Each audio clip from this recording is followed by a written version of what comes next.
Pawn shops are honeypots for Karens to display some drama from women who get involved in nasty fights, delusional customers who shout first and think later, and many more customers who seek only to cause trouble for the staff.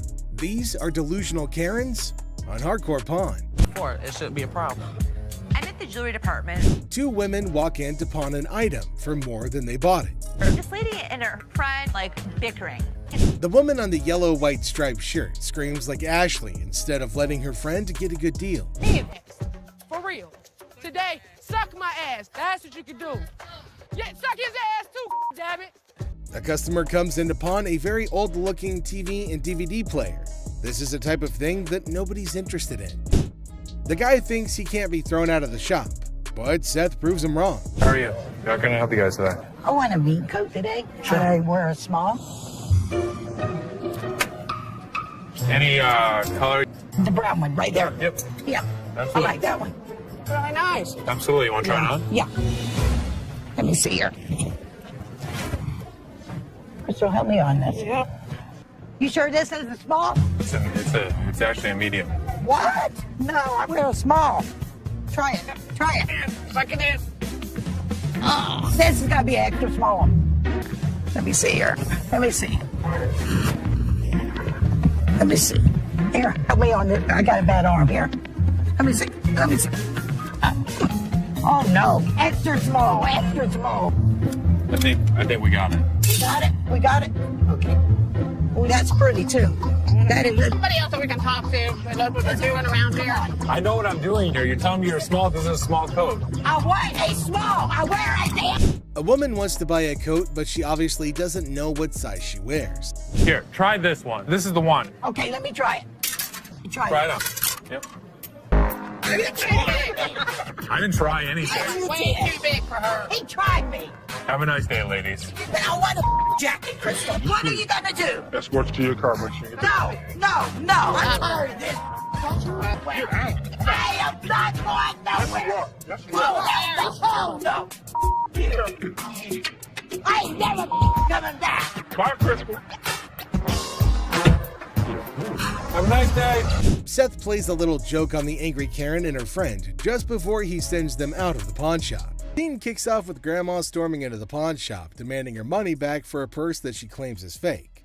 Now she's not holding back, loudly insisting on a refund while the audience can't help but applaud her fiery entrance. You don't want to mess with a grandma on a mission, so she demands.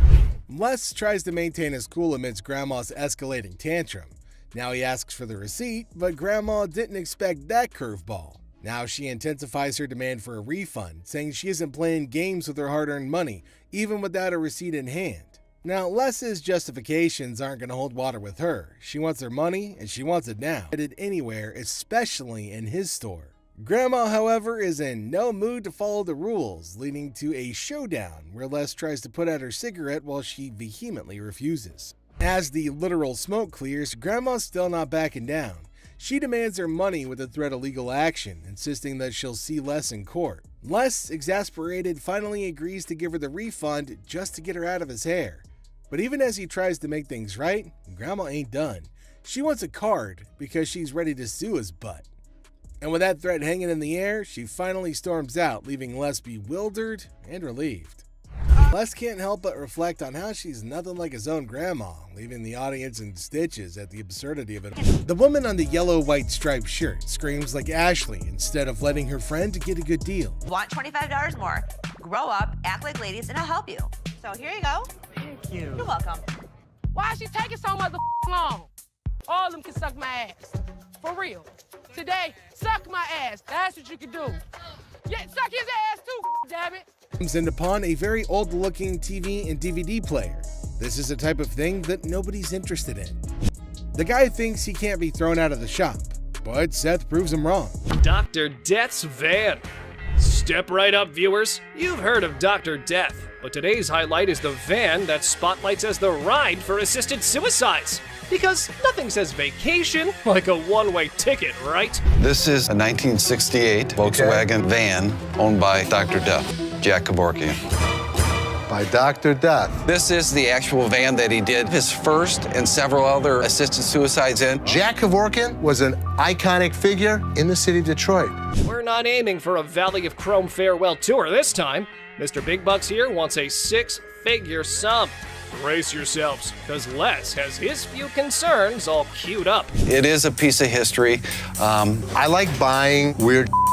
You won't find another one. The problem is, it doesn't make sense to spend six figures on something like this for me. Well, you either love it or hate it. But I love it. This is definitely a piece of Detroit. A van oozing that delightful combo of creepiness and death vibes. So legit. However, why not throw in another expert opinion? Let's see how that went. So 10,000 ain't gonna buy it. No, I'm in the six-figure range. 20 grand? No. 25 grand. 30 grand. 50 grand? 30. One time. 50. 30 cash right now. Bizarre bikini. Check out this granny of the century who strolls into the pawn shop with an elderly figure that has a lot to do with, I don't know. You have a look and maybe you decide. Which is the doll? I heard that. I'm undressing her.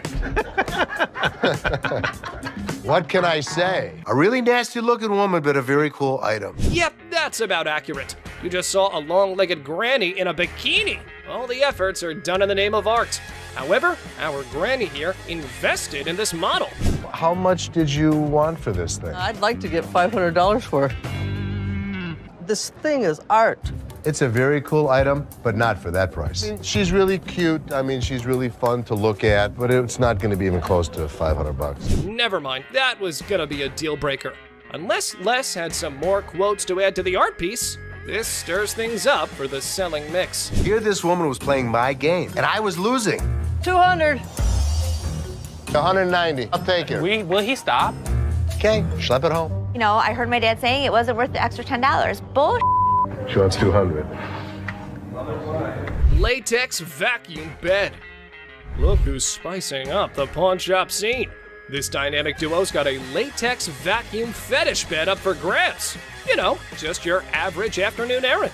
Latex vacuum bed. A what? A latex vacuum bed. So you have sex with latex? Pretty much. It's like the autoerotic asphyxiation. Pretty much, yeah. Bobby J surprisingly knew exactly what this thing was. All right, I was wondering, who needs candlelit dinners when you can have vacuum-sealed intimacy?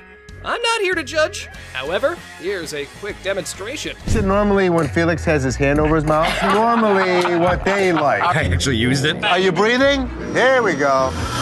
Not gonna work. It's working. Everyone's a critic when it comes to, what's the word? Innovative sleeping arrangements. Yeah, there we go. And we aren't sure if that ever went up for the big sale. Used it. So how could you not want to do this with him? Because I don't want to suffocate. It's not for everybody. I'm familiar with the bed. Very much so. Just imagine having sex now. He don't have to hold you. Perfect. Well, now we got that out of the way. Watch your punk ass up, but you ain't taking my car. You I got my laptop home. I ain't leaving this bitch till you give me my money. I need my mother hair. Time to go. No. Gun cabinet. Well, it's a desk, but it's not really a desk. It's actually a gun. So what this woman brought into the pawn store was not anything that was common. It appeared to be nothing more than a plain desk, yet it was far more than that. It's a gun desk. Yes, when you push down on the inkwell, a bullet fires out through the trapdoor. When you press down on the inkwell, a bullet fires out through the trap door, and this desk transforms into a pistol when the time comes.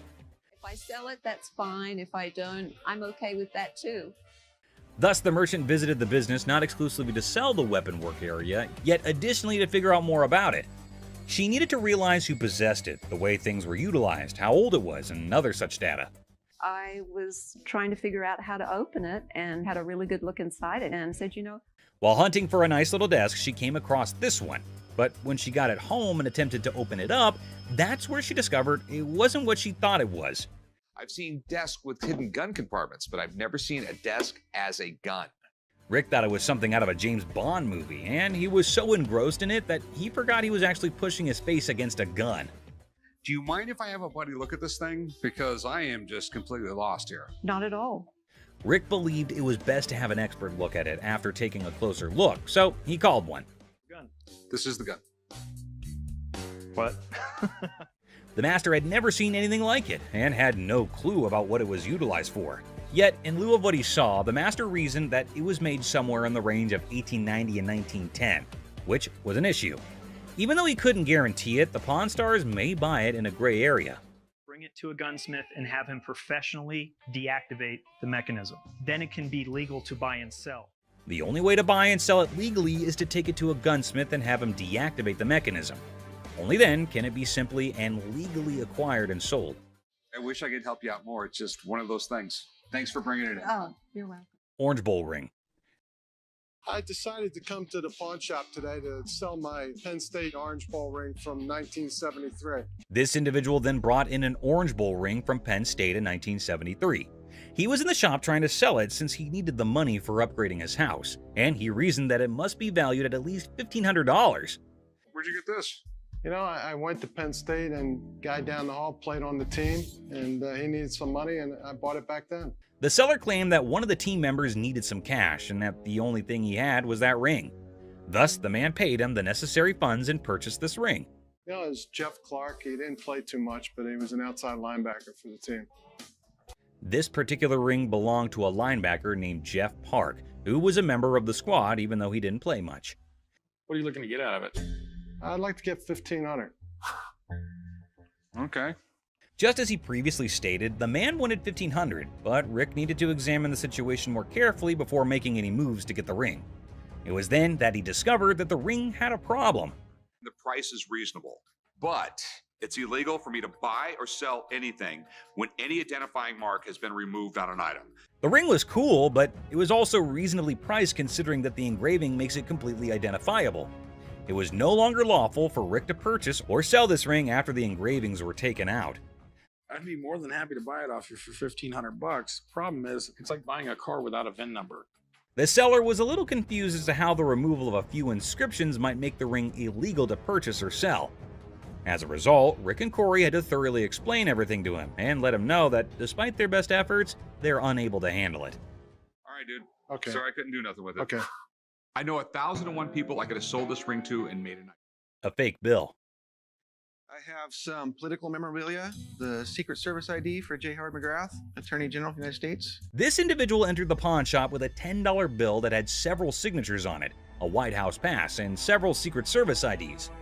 He estimated 1,000 figures for each of these items, but before beginning to negotiate, Rick needed to learn more about them. He was the chairman of the Democratic National Committee when Truman ran for president. Rick was prepared to strike a deal after briefly discussing J. Howard McGrath, the Attorney General of the United States, and how influential he was in Washington politics. But there was a small issue. You got some neat stuff here, and these three things right here, I really want to get checked out. Rick checked everything and concluded that not just the dollar that the man had brought in was counterfeit. Rick had to see the expert to find out if he could purchase the other items since he had a hunch that doing so might be illegal. You don't want. A counterfeit bill is not legal to own. The expert said that the White House pass and the Secret Service ID were authentic and acceptable to purchase, but the fake banknote was a different thing. Thanks for coming in, Mark. Not a problem. You're the best. Appreciate it. Alrighty. Now that the expert had left, Rick was prepared to strike a deal. Aside from the fake bill, he asked the vendor what else he wanted. Yeah, I'll give you $500.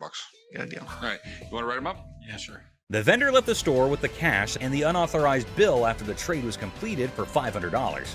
Hopefully he gave the Secret Service the counterfeit bill. In the bustling aisles of the pawn shop, two guys saunter up to Ashley with a peculiar demand. Now they're aiming for a refund, claiming that a bunch of things that they bought from the pawn shop are no longer working. As per policy, Ashley asks for a receipt, and she also asks them questions to verify what the problem is. Concerning these and/or for a refund. When we got to our work site, it just stopped working. We're in the construction business, declared one of the customers, with all of the air of a seasoned foreman. Now, Ashley was asking, her suspicions peaked about where the power source was. At the work site, of course, was the swift reply, a tad too rehearsed for Ashley's liking. Smelling something fishy, Seth and Les united in their quest for truth. So Seth, being suspicious, decided to plug in all the gadgets to test to make sure that they work. And lo and behold, they worked just fine. What type of work you do? We doing construction. Where's the battery? The battery is at the work site. We on the clock. Yeah, I'm gonna plug these in. Oh, that works. Oh, that one works too. See where it's at? But the customers were upset because their demands weren't met. No cash refunds, Ashley reminded them in a very firm but fair tone. But the two customers were unshaken and instead started to grow incredibly irate, raising their voices and bringing things to a head. Yet Ashley stood her ground, unwavering in her commitment to the rules of her trade. With a final flourish, the guys decided that maybe they had better retreat to live another day. And thus, this particular saga came to a close, leaving behind a tale of wit and willpower and the triumph of honesty. No cash refunds? It don't matter about that. What y'all gonna do is give us our money back right now. You gonna do something about it. Listen, guys. Listen. What you talking about? Give me my money back right now. This scene shows a frustrated taxi driver approaching a man waiting in line at a pawn shop and demanding money for a $90 fare. But the man's attention is on receiving the money, so there's an argument. Tensions escalated because of the man's insistence on waiting in line and the cab driver's irritation. Hey, dude! Come on, give me money. Do you see I'm in line right now? Yes or no? You're standing in line to what, man? I want my... Excuse me, hi. What's going on here? First off, this man owe me money for his ride. Why is he yelling at you? Because I owe him money. I am in line to get the loan for the car. The situation takes a comedic turn when a third party, including Ashley and Byron, unaware of the initial conflict, intervenes. Confusion ensues as they try to understand the situation, with the cab driver emphasizing his need for payment while the man remains determined to wait for his turn in line. The introduction of the man's girlfriend in the cab adds another layer of chaos to the mix. Report? Yes. Okay, supposedly the cab driver dropped this guy off here because he wanted to get money for his jewelry to pay the cab driver. Give me $45. I have to pawn this. Just wait. You can wait. No, I ain't waiting no more. I'm going to get this woman and get her the hell out of the car and I'm gone. What woman? You have a woman in the car? Yes, I do. That's my girlfriend. He's asking you to wait 5 minutes? No, I'm out of here. Okay, then you can go. I'm gone. Okay, go. The cab driver chooses to take matters into his own hands as tensions escalate and violently extracts the man's girlfriend from the car. The man objects, and things quickly get out of hand, with the cab driver and the man at odds about taking the woman out. The taxi driver is demanding that the woman get out of his car, which makes the whole situation even more ridiculous. All right, come on, get out of my car. No. Come on, get out. Get out now. The next thing I know, the cab driver is pulling this girl out of the cab. Hey, get your hands off. Get your hands. Hey, get out now. Hey, get your hands off. Get your hands off. Don't touch it. Don't touch it. Don't touch it. Get out. Don't touch it. The conflict reaches its peak when the man's frustration boils over, and he threatens to drop the cab driver like it used rubber. Eventually, cooler heads prevail, and the man offers a solution. The cab driver can recover his fare and avoid more conflict by having another cab call. There's never a dull day at the pawn shop, to be sure. I told you I was going to pay for it. Yes or no? What are you going to do? You want me to drop you right here? I'll drop you like a used rubber. Get in your car, go. Get in your car. You know what? I have the best idea. I will call you a cab. He can be out his money because he's demanding it. The boyfriend got in the taxi driver's face. I don't blame him. You don't touch somebody like that. In this episode, we've got Les who's greeting a customer. Now, the customer is looking to sell a TV and asks how much Les is willing to offer. Les mentions that they typically sell similar TVs for under $250, which prompts the customer to express her desire for $500. Les naturally balks at the request, stating that he can't offer that much. But the customer then starts negotiating, asking what she needs to do to get the $500 that she wants. Hi, I'm Les. Nice to meet you. Sure. I'm looking to get rid of this. How much did you want for the TV? I want $500 for it. That's what I was thinking. We actually sell them for under $250. Okay. So I could give you 100. 100? 100. I need $500. And I wish I could give you 500. What do I gotta do to get you to give me $500? In a comedic turn, the customer suggests her breasts as a bargaining chip, asking if they're worth $500 or less. Les, to his credit, responds with a little bit of a bemused expression, indicating that, sorry lady, they're not. The customer confidently asserts that her breasts are valued at $7,500, but Les remains unimpressed. He remarks on her attempt to negotiate with her boobs and expresses disbelief at her strategy. The customer, undeterred, insists that she never played dumb before provocatively suggesting that she's all there by flashing her breasts. Are these worth $500 to you? Not really. No, these aren't worth $500. Really? There's $7,500 for these, okay? $7,500. I want some. He was one of those people that tried to negotiate. What can I say? Les maintains his professionalism, refusing to be swayed by the customer's unconventional tactics. He humorously remarks that anybody who flashes their breasts in a store must be all there, to which the customer confidently agrees. However, Les ultimately declines her offer, suggesting that she go elsewhere. Oh, I am all That's there. what I just said, and I could see. All there. You were all there twice. You. Thank you. Forget it. Thank you very much. Charles' briefcase. Sit down and buckle up for this one, peeps. Remember Charles Lindbergh, the solo aviator? Our man here claims to possess his briefcase, and he's looking for some big bucks. A couple had bought a home, and this was one of the items that they had found. When they opened it up, they seen where it had embossed the name Charles A. Lindbergh. Okay. Right here. C.A. Lindbergh, Little Falls, Minnesota. Oh sure, let's not make paper planes, and just have our fancy briefcase professional take a look at it. Because that's the most important thing, right? One thing that I found as I was doing research on this was a letter that Charles August sent to his son, where he talks about the fact that he is out of money and he has been selling his goods. Well, isn't it just lovely when experts think they know everything?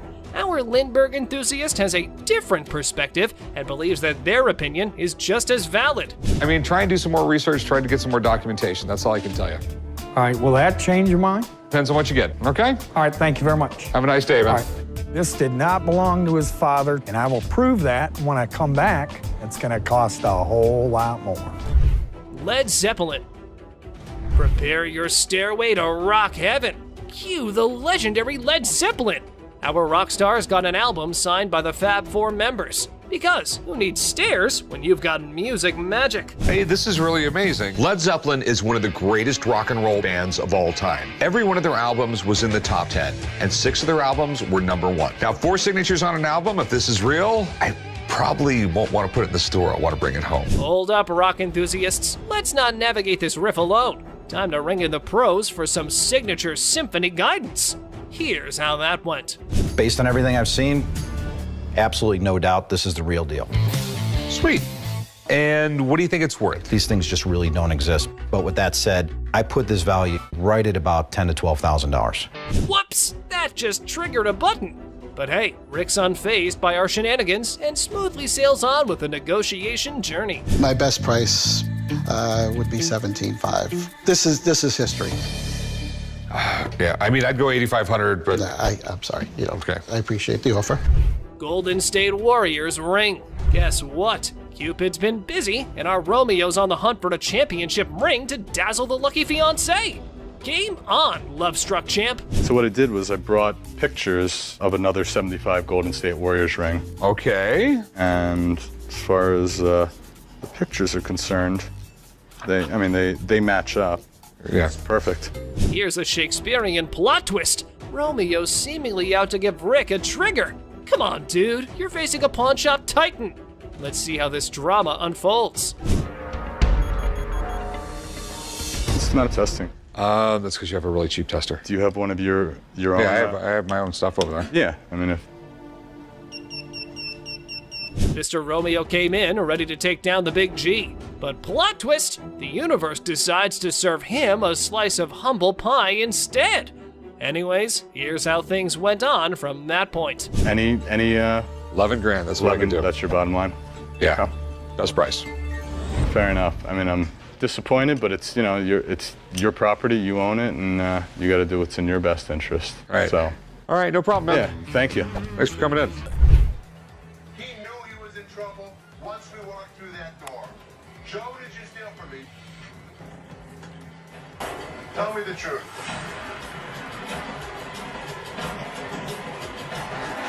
Inside the pawn shop, a sense of trouble looms as the head of security, Joe, faces a difficult moment. The air is heavy with anticipation as accusations are laid out. In a tense exchange, the truth emerges when Joe admits to stealing. The weight of the admission sets the stage for the unraveling of a trusted employee's actions. The detectives call in uniformed officers to put the cuffs on.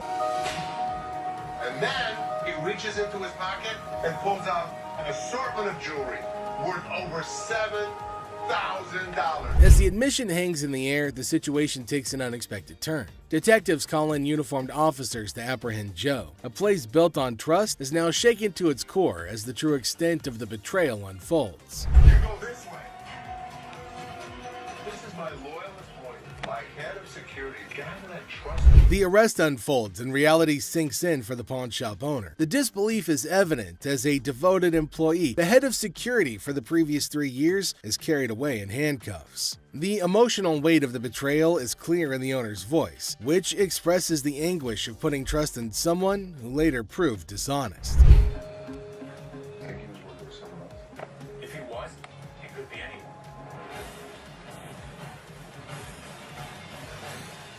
As the scene unfolds, questions linger in the air. The owner ponders the possibility of Joe working with someone else, leaving the situation shrouded in uncertainty. The aftermath of the betrayal raises concerns about potential accomplices and adds another layer to the unfolding drama. The final seconds leave the audience in suspense, contemplating the true extent of the security guard's actions. Are you her customer or mine? I'm talking to you.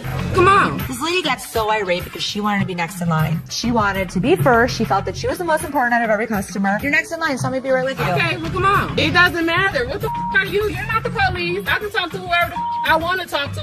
What are you going to do? You already know. In the opening scene, Ashley is at the counter with a lengthy line of customers. A sudden disruption occurs when a black woman attempts to cut in front of everybody else. Ashley confronts her, asking, "What are you doing?" The woman becomes upset, but Ashley firmly asserts, "You can't do that stuff here." Goodbye. Come back here. Let's talk right now. Take the receipt. What would you like to do with it, ma'am? I want to pay. Well, you have to go to those windows. I'm not, no. I come to this line any other time. Not at this window. Okay, well, I'm not going to stand in the line. In the wrong line. Get in the other line. And I'm not going to get in another line. I'm going to walk straight up to the damn window. We won't take you. The woman continued standing in line at the counter. Les approached her, inquiring about the situation. She explained that she wanted to pay, but refused to move to the next window. Les informed her that in the pawn shop, crossing others in line isn't allowed, emphasizing the importance of waiting your turn. Here of you. Well, y'all just only see this lady here? All the other customers. Okay, and I always come to this line. I'm sorry. You have to stand in the other line. Okay, well, I'll be back before y'all close. You can do whatever you want in this line. She can't. Can't wait your turn. We'll be back later. Following the interaction, the woman eventually complied and moved to another window. Les, taking action, instructed the workers at that window not to accept her payment. He firmly directed the woman to wait in line like the other customers, reinforcing the shop's policy on fair and orderly transactions. Thank you, sir. Thank you. Thank you. Thank you. Yeah, jackass. Take your bitch. Take yeah, that's you. And get it to you. You make me. We don't, sir, we don't want please. this. You can take this stuff. Sir, listen. I don't know what the problem was. As the interaction begins, the customer expresses gratitude, but the tone takes an unexpected turn. Tensions rise as the customer's language becomes confrontational. The shopkeeper, addressing the situation calmly, refuses to tolerate mistreatment. The dynamics shift from appreciation to conflict, showcasing the challenges of customer service in a brief yet intense moment. Came in here, tried to spend my money is what I did. That's what I did. Okay. And come instead of trying to come in here, I'm not even talking to you. I need a liver transplant. Why? Seriously? They didn't even look at these cards. Sour Patch Kids. The narrative unfolds with the arrival of another customer, visibly intoxicated. The shopkeeper navigates the encounter with a mix of tolerance and assertiveness. The customer attempts to engage in banter, revealing signs of alcohol influence. The shopkeeper, unswayed, maintains composure and subtly addresses the situation, highlighting the challenges of dealing with individuals under the influence. I'm not even out here trying to get this $30. Not bang on my. Wow, 50 for that. Jeff, take him out, please. Better not put it in your car.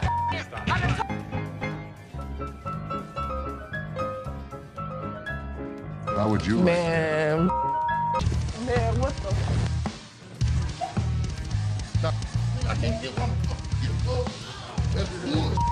In this segment, a discussion ensues about cards and a potential liver transplant. The shopkeeper encounters a situation where the customer's intentions are unclear.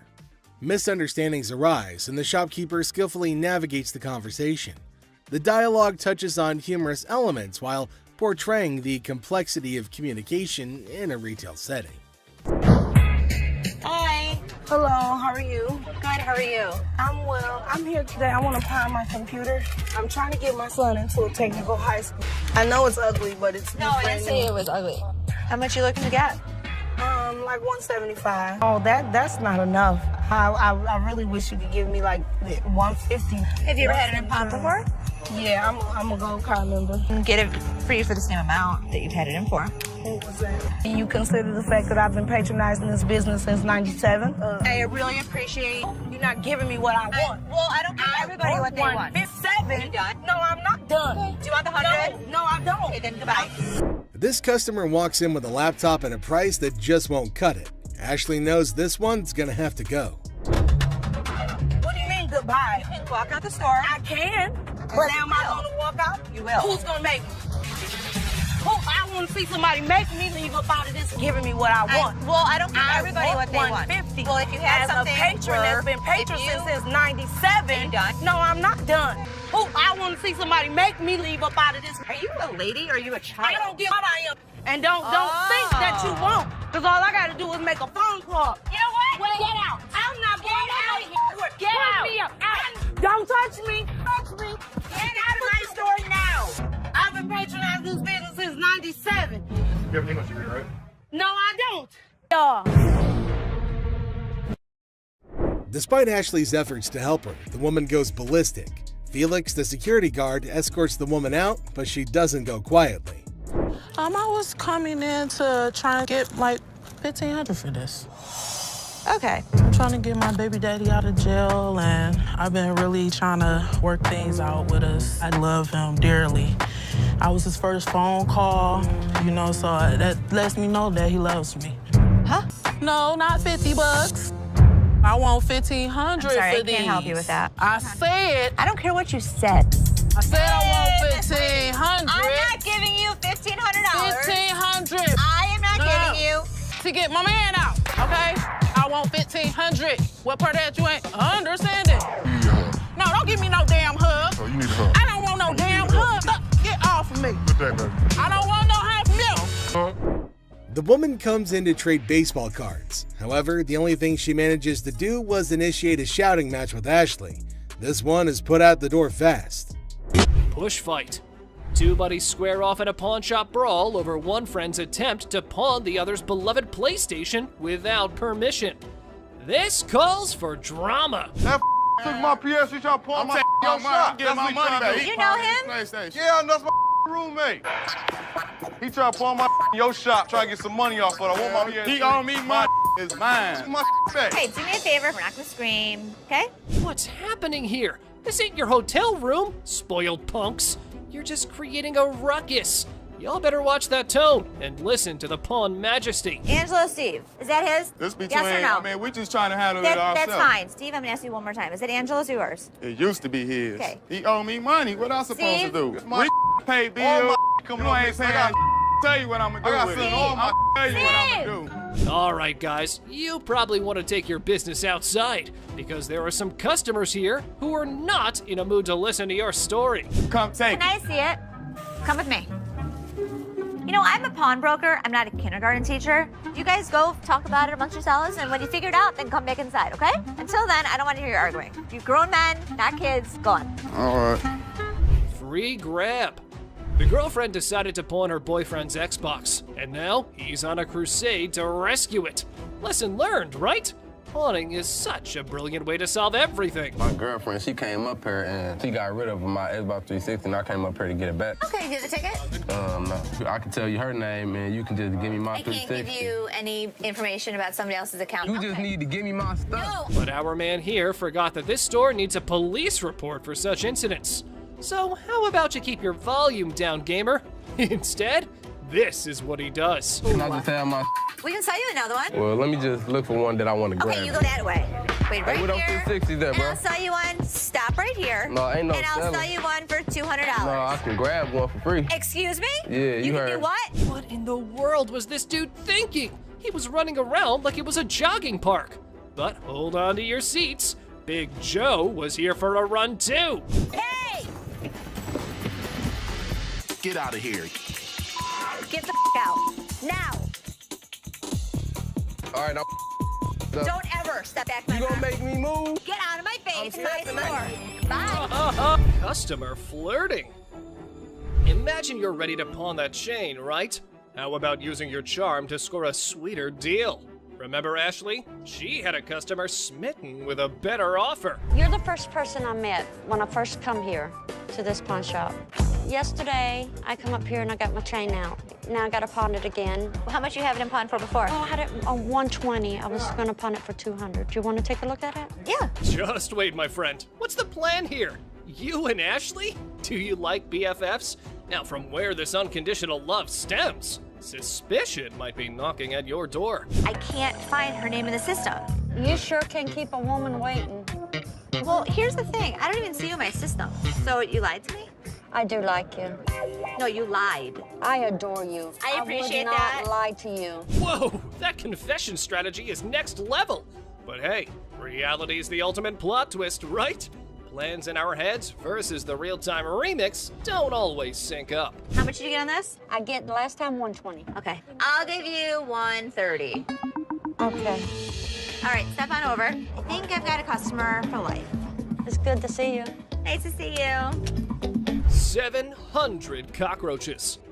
No shiny metal, no problem. Time for a quirky twist. Snag those cockroaches and hit the pawn spot down the alley. Who knew creepy crawlies could be the new currency? Hold the phone, folks. His eerie charm's catching on. They are Madagascar hissing cockroaches. Oh! Ew! Ew! Ew! Ew! Ew! Did you want to see one? No! Close it! Yeah, those gross goodies. He's got his sneaky secrets for that oddball offering. I was using them to feed my Savannah monitors. That is disgusting. How many do you have? If you pick one of these up, they're actually heavy because there's so many of them in there. I really do believe you.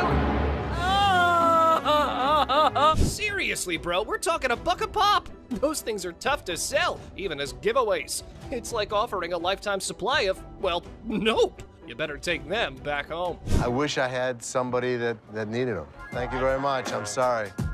I bought living creatures in the past. Cockroaches isn't in our repertoire, but the best thing about it, the look on Ashley's face, priceless. That was gross. Next up, we got this interesting thing that you'd never expect at a pawn shop. The guy just pulled in the parking lot with a boat he wants to sell. So Chum and I... Yes, it's a freaking boat. What you're looking at is a 1958 Sea Flight Glastron, and this is no common sight, y'all. Rick and Chum came to take a look at the huge and fascinating boat, and it looks like they already like what they're looking at. 57 Chevy, didn't they? Sure did. Is it a convertible? And how could something start without Chumley's irrelevant questions, right? Like always, he was more worried about the boat being convertible or not. Well, Chum, you definitely cannot expect everything to be fancy, okay? Despite that, I can't help but love Chumley's confidence. Meanwhile, the seller has made up his mind to demand a hefty $10,500 for the boat. Let's hope he can make just as much from the master of negotiation.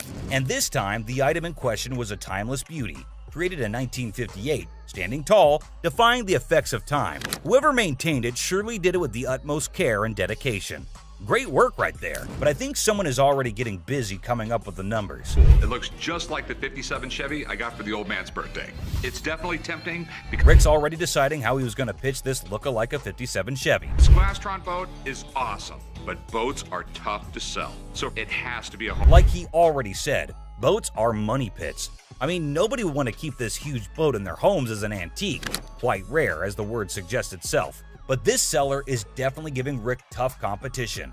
With all that USP knowledge he was throwing about, he came in here ready to face the pawnbroking world. Do you know why? Because it was a little 17-foot boat. No, because it was fiberglass. No more wood boats. Wood boats were moving out. But what happened next was totally unexpected. 10-5. In an unexpected turn, the owner of the boat bravely revealed a startling price tag, $10,500. Wow, that's crazy. What do you think Rick is gonna do? Will he buy it or break it? I don't even want to make you an offer. There's too much work that's got to be done for me to make anything. Did you see that? Rick didn't even make an attempt to convince the donor to accept a lesser price. But that's exactly what the show is all about, expecting the unexpected. But you cannot miss this museum piece that just made its entry into the shop today. A man brought in an ancient coin, a portrait of Julius Caesar from the month before he was assassinated. Well, I have a coin here. It's a portrait coin of Julius Caesar from the month before he got assassinated. But before that, quick history lesson. Did you know Caesar was the first living person to be depicted on Roman currency?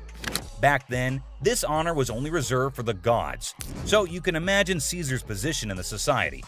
So you know that having him on a coin is quite exclusive, and any historical coin collector would be yearning to get their hands on this coin. Would do what was necessary to preserve the Republic. Okay, and no matter what he did in office, Rick was taken in by the intriguing offer, and his sincerity came through, creating a favorable environment for a possible deal. Rick, though, sticks to his strategy since he was logical. As you know, the man is a smart specialist who always seeks professional advice before taking major action. But let's see what the price on offer is. how much were you looking to get out of it? I want $4,400, please. Okay. I like this man's confidence and how he's so adamant about the asking price, exactly the way it should be. The style is correct. Everything is right. Okay. It's perfectly genuine. The expert's analysis is giving us a ray of hope with each passing second. So let's see what the experts have to say. $1,500. Retail? Retail. Wait, what was that? $1,500? Are you kidding me? I thought that coin was a big deal. But what just happened? It's ridiculous. I mean, sometimes you can never explain how things turn out to be in the pawn world. Just like this episode where a man walked in claiming to have a 1951 Yankees team signed ball. 1951 Yankees team signed baseball. For those who may not know, the New York Yankees of the 1940s and 1950s were the most dominant team in baseball history. They won 10 World Series titles only between 1947 and 1962. Including their 5 consecutive World Series victories from the 1949 to 1953 season. However, things have now taken a turn, and the glory remains in history. Coming back to the item in concern, the seller also claimed that the ball had the signatures of around 22 to 23 Yankee players from around that time. And out of all of them, it had the signatures of Joe DiMaggio and Mickey Mantle. At about 22, 23 signatures on The year 1951 holds a special place in baseball history, as it was Joe DiMaggio's final season and Mickey Mantle's first. Also, Yankees won their 14th World Series that year. Buckle up, because this episode is sure to amaze you. My grandfather went to a game in 1951 with my mother and received The seller said that it was his grandfather who managed to get this iconic baseball. According to him, his grandfather went to a game in 1951 with his mother and received the autographs from a friend of his that was involved with the team.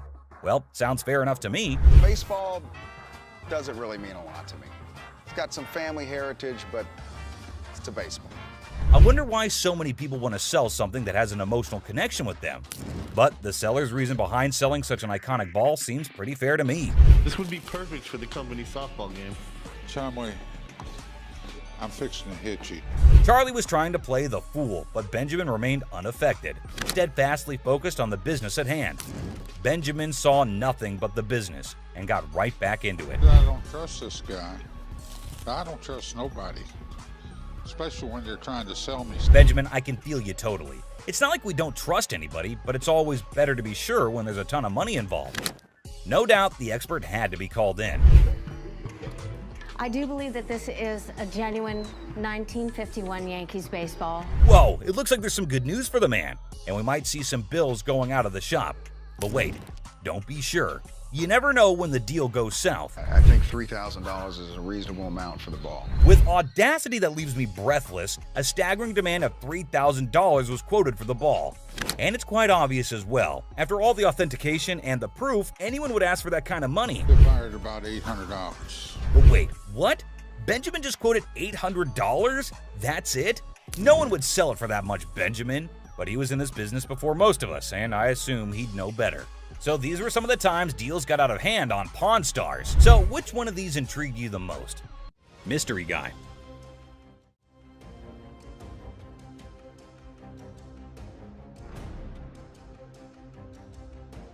Right there. Here they come again. Hang on to your hats, folks, because we're diving into one wild tale. Picture this, a mysterious dude looking like a secret agent casually strolls into a pawn shop, acting like he owns the place. The shopkeeper, eyes wide open, can't help but stare at this walking enigma. I mean, who wouldn't? He's like a riddle on two legs. Now brace yourselves for the craziness escalates. Our mystery guy isn't flying solo. He's got not one, but two ladies in tow, a trio causing a ruckus. They swagger up to the counter, and out of nowhere, the guy dramatically declares that the ticket he's waving is faker than a rubber chicken. Everyone in the shop, imaginary files included, gasps in surprise. On the ring, or get the ring back. She's got a receipt. Let me explain to you. This is a counterfeit ticket. Hold on to your giggles. The shopkeeper, smelling something fishy, turns into a detective. With a sneaky grin, he tells the trio to chill and confidently says, "I'll prove it's a fake." The suspense builds as he brings out the real ticket, examining both like he's some ticket art connoisseur. This is the amount of numbers that are here. Okay. Number 2 is state law mandates. Hold on to your funny bone. The shopkeeper spots the differences quicker than yelling "fake alert" with a big old grin. He declares, "Nice try, folks, but your ticket is faker than Monopoly money." Cue the imaginary mic drop in the background. But whoa, Nelly, the trio isn't throwing in the towel just yet. They get into an energetic discussion, pointing fingers, thrashing arms, and hollering as though they're contending in a yelling challenge. It resembles something out of a sitcom, and you can't resist the urge to chuckle at the idiocy. In the grand finale, our mysterious guy and his partners in crime admit defeat. Looking a tad embarrassed and probably feeling a smidge silly, they storm out of the pawn shop. The shopkeeper, now a hero in counterfeit ticket detection, is left with a bunch of baffled onlookers. And there you have it, a hilarious adventure that's weirder than fiction and funnier than a clown on a unicycle. Comedy gold, my friends, comedy gold. Gun cabinet. Well, it's a desk, but it's not really a desk. It's actually a gun. So what this woman brought into the pawn store was not anything that was common. It appeared to be nothing more than a plain desk, yet it was far more than that. It's a gun desk. Yes, when you push down on the inkwell, a bullet fires out through the trapdoor. When you press down on the inkwell, a bullet fires out through the trap door, and this desk transforms into a pistol when the time comes. If I sell it, that's fine. If I don't, I'm okay with that too. Thus, the merchant visited the business not exclusively to sell the weapon work area, yet additionally to figure out more about it. She needed to realize who possessed it, the way things were utilized, how old it was, and other such data. I was trying to figure out how to open it and had a really good look inside it and said, While hunting for a nice little desk, she came across this one. But when she got it home and attempted to open it up, that's where she discovered it wasn't what she thought it was. I've seen desks with hidden gun compartments, but I've never seen a desk as a gun. Rick thought it was something out of a James Bond movie, and he was so engrossed in it that he forgot he was actually pushing his face against a gun. Do you mind if I have a buddy look at this thing? Because I am just completely lost here. Not at all. Rick believed it was best to have an expert look at it after taking a closer look, so he called one. Gun. This is the gun. What? The master had never seen anything like it, and had no clue about what it was utilized for. Yet, in lieu of what he saw, the master reasoned that it was made somewhere in the range of 1890 and 1910, which was an issue. Even though he couldn't guarantee it, the Pawn Stars may buy it in a gray area. Bring it to a gunsmith and have him professionally deactivate the mechanism. Then it can be legal to buy and sell. The only way to buy and sell it legally is to take it to a gunsmith and have him deactivate the mechanism. Only then can it be simply and legally acquired and sold. I wish I could help you out more. It's just one of those things. Thanks for bringing it in. Oh, you're welcome. Orange Bowl ring. I decided to come to the pawn shop today to sell my Penn State Orange Bowl ring from 1973. This individual then brought in an Orange Bowl ring from Penn State in 1973. He was in the shop trying to sell it since he needed the money for upgrading his house, and he reasoned that it must be valued at least $1,500. Where'd you get this? You know, I went to Penn State and guy down the hall played on the team, and he needed some money, and I bought it back then. The seller claimed that one of the team members needed some cash and that the only thing he had was that ring. Thus, the man paid him the necessary funds and purchased this ring. You know, it was Jeff Clark. He didn't play too much, but he was an outside linebacker for the team. This particular ring belonged to a linebacker named Jeff Park, who was a member of the squad even though he didn't play much. What are you looking to get out of it? I'd like to get $1,500. Okay. Just as he previously stated, the man wanted $1,500, but Rick needed to examine the situation more carefully before making any moves to get the ring. It was then that he discovered that the ring had a problem. The price is reasonable, but it's illegal for me to buy or sell anything when any identifying mark has been removed on an item. The ring was cool, but it was also reasonably priced considering that the engraving makes it completely identifiable. It was no longer lawful for Rick to purchase or sell this ring after the engravings were taken out. I'd be more than happy to buy it off you for $1,500. Problem is, it's like buying a car without a VIN number.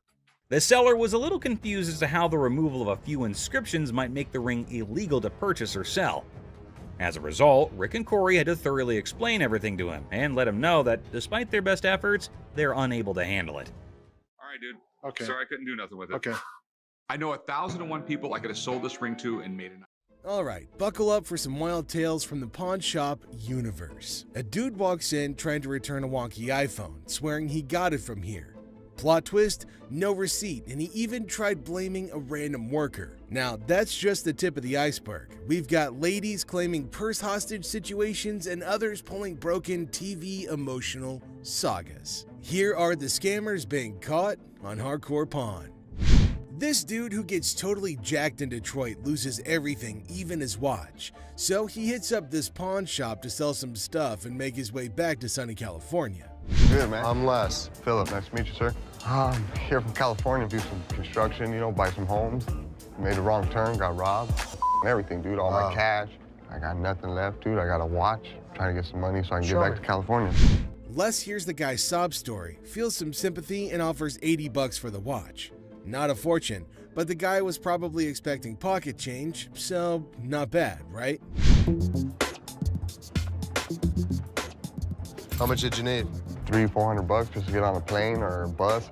He brought me in a watch, a good brand, but it wasn't worth the kind of money that he was asking for. Well, the bad news is those aren't diamonds in it. What do you mean? It's glass. No. Yeah. No way. I can go $80. $80? But no, our hero feels insulted, thinks his watch is gold or something. He's like, bro, normally I get $500 for this watch, and you're offering me 80? Rip off. Normally we go 50, but I'm gonna give you 80 because I like your story. Les isn't budging though. He's standing firm at $80. Now the guy's boiling, calls Les and everyone in the shop garbage. Like my story? So getting robbed is a good story. No. I came over here to Detroit and you guys robbed me. I didn't rob you. You might as well have. You're trying to give me $80 for my watch. How the is that not robbing me? You get $30 more than we normally go. Detroit, man. This ain't gonna happen in Orange County, man. People who are here are garbage, and you're garbage, man. You. Don't come in with us, because we'll you up. Then bam, it's on. Our guy tries to snatch his watch back, but Les is like, nuh-uh, not today. Things get spicy real fast, but he's having none of it. Fuck, back the Detroit way. Go. Yeah. Give me my watch. Outside. Give me my watch. No, give me my watch, please. Give me my watch. Outside. Give me my watch now. Get your hands off me. Or county. A lot better than this.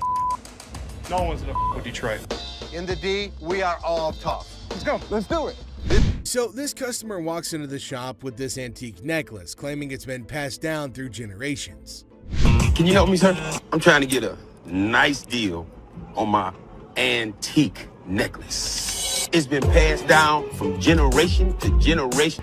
My grandfather gave it to me. Okay.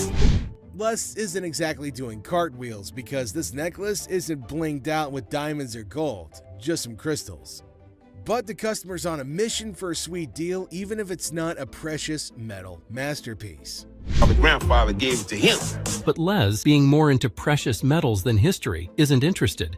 So, how much can I get? Well, you can't get anything. It's not diamonds, it's not gold, it's just crystals. Now hold up, Les spots the customer's rings and gets that twinkle in his eye. But the customer's all like, I want a deal on the necklace, dude. Les, though, is playing hardball, saying they only dance with precious metals. No crystals invited to this ball. Customer's rings catch Les's eye. I'll take your rings. The rings ain't for sale today. How much would you pawn this for? I won't take that in pawn because we only take precious metal. Now cue the shouting match. Back and forth negotiations, but it's like a standoff and no deal is going down. Now, take it. Well, I think you need to work something out with me, man. What he standing here for, man? Tell me, brother.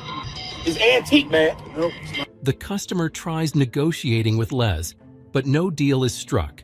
The security, though, offers a deal of their own. Customers are not thrilled, yelling about deals and fairness. It's a bit of a scene, you know?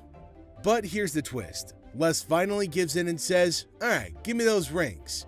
Customer storms out, still yelling a bit. Whew, man. Antique shop life. Am I right? An antique, bro. I don't want to talk. Me and you. No deal. Deal. No deal. How much you gonna give me for? Let's talk about it on the way out the door. Hey, hold on, man. Hold on, bro, man. Hold on. I can leave on my own. Hey, what's up? Big fella? Have a nice day. Gave me something. Give me the ring. I'll take the ring in pawn. Don't worry about it. These two guys roll up to the pawn shop claiming they got hustled out of their laptops and dropping hints that a shop employee might be in on it. Tough back. There's two guys out here that are saying they were scammed out of their laptops. Les, the big boss, gets called in to handle this mess. As the duo spills their story, turns out they handed their laptops to some lady outside the shop, lured in by the promise of cash and laptop return. Tell me. She pawned 2 of our laptops, and she told us she was gonna give us the money and the laptops back because she knew somebody. Les is legit shocked. These guys expecting help after a sketchy deal? Nah, no way. You can see it on his face. Neither. Okay, wait, you pawned something? Yes, she had the ticket. When did you pawn it? Today. Now the guys want Les to switch the ticket for the laptops, but Les is playing detective. He's like, when did this supposed pawn deal go down? Today, they claim. Les smells something fishy and wonders if his employees are pulling a fast one, out of his way to help them. That's what we were trying to contact the owner because we want. I am the owner. I was just trying to switch the ticket so she can't have them. You can, it's in her name.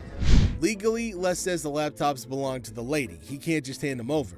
The guys are desperate, suggesting a name switch on the ticket, but Les is like, nah, those laptops are technically hers. I wanted to know if I can't do it because, according to law, they belong to her, not you. Oh my God, Sal. Okay, so Les is in the mood. If they can ID the employee involved, he'll hand back their computers. They leave, but they can't deliver, depending whoever the employee is. If you can find out which one of my employees, you give me the guy's name, I'll give you the computers. Find me out what I need to know, I can make magic happen. Les, a pawn shop pro, suggests they hit up the cops and file a report. Guys are desperate, try to negotiate, but Les shuts down any rule bending. Every transaction we did today is still accounted for, so it's here. All you guys need to do is fill out a police report, so we can handle it that way. Les shuts down any notion of bending the rules, highlighting that their laptops belong to the lady. any way I can just switch the name. No, because they're in her name. They technically belong to her. And they don't belong to her. Les makes it clear they're not getting their stuff back without paying for it. If any of that. Inside job, and once we figured it out, we came back and trying to tell you. No, that's not the way it went. That's not the way it went. The way it went was, you pawn your laptops to this pawn shop. Les drops the truth bomb. No laptops without paying. It's a lesson on greed. Here's the way it works.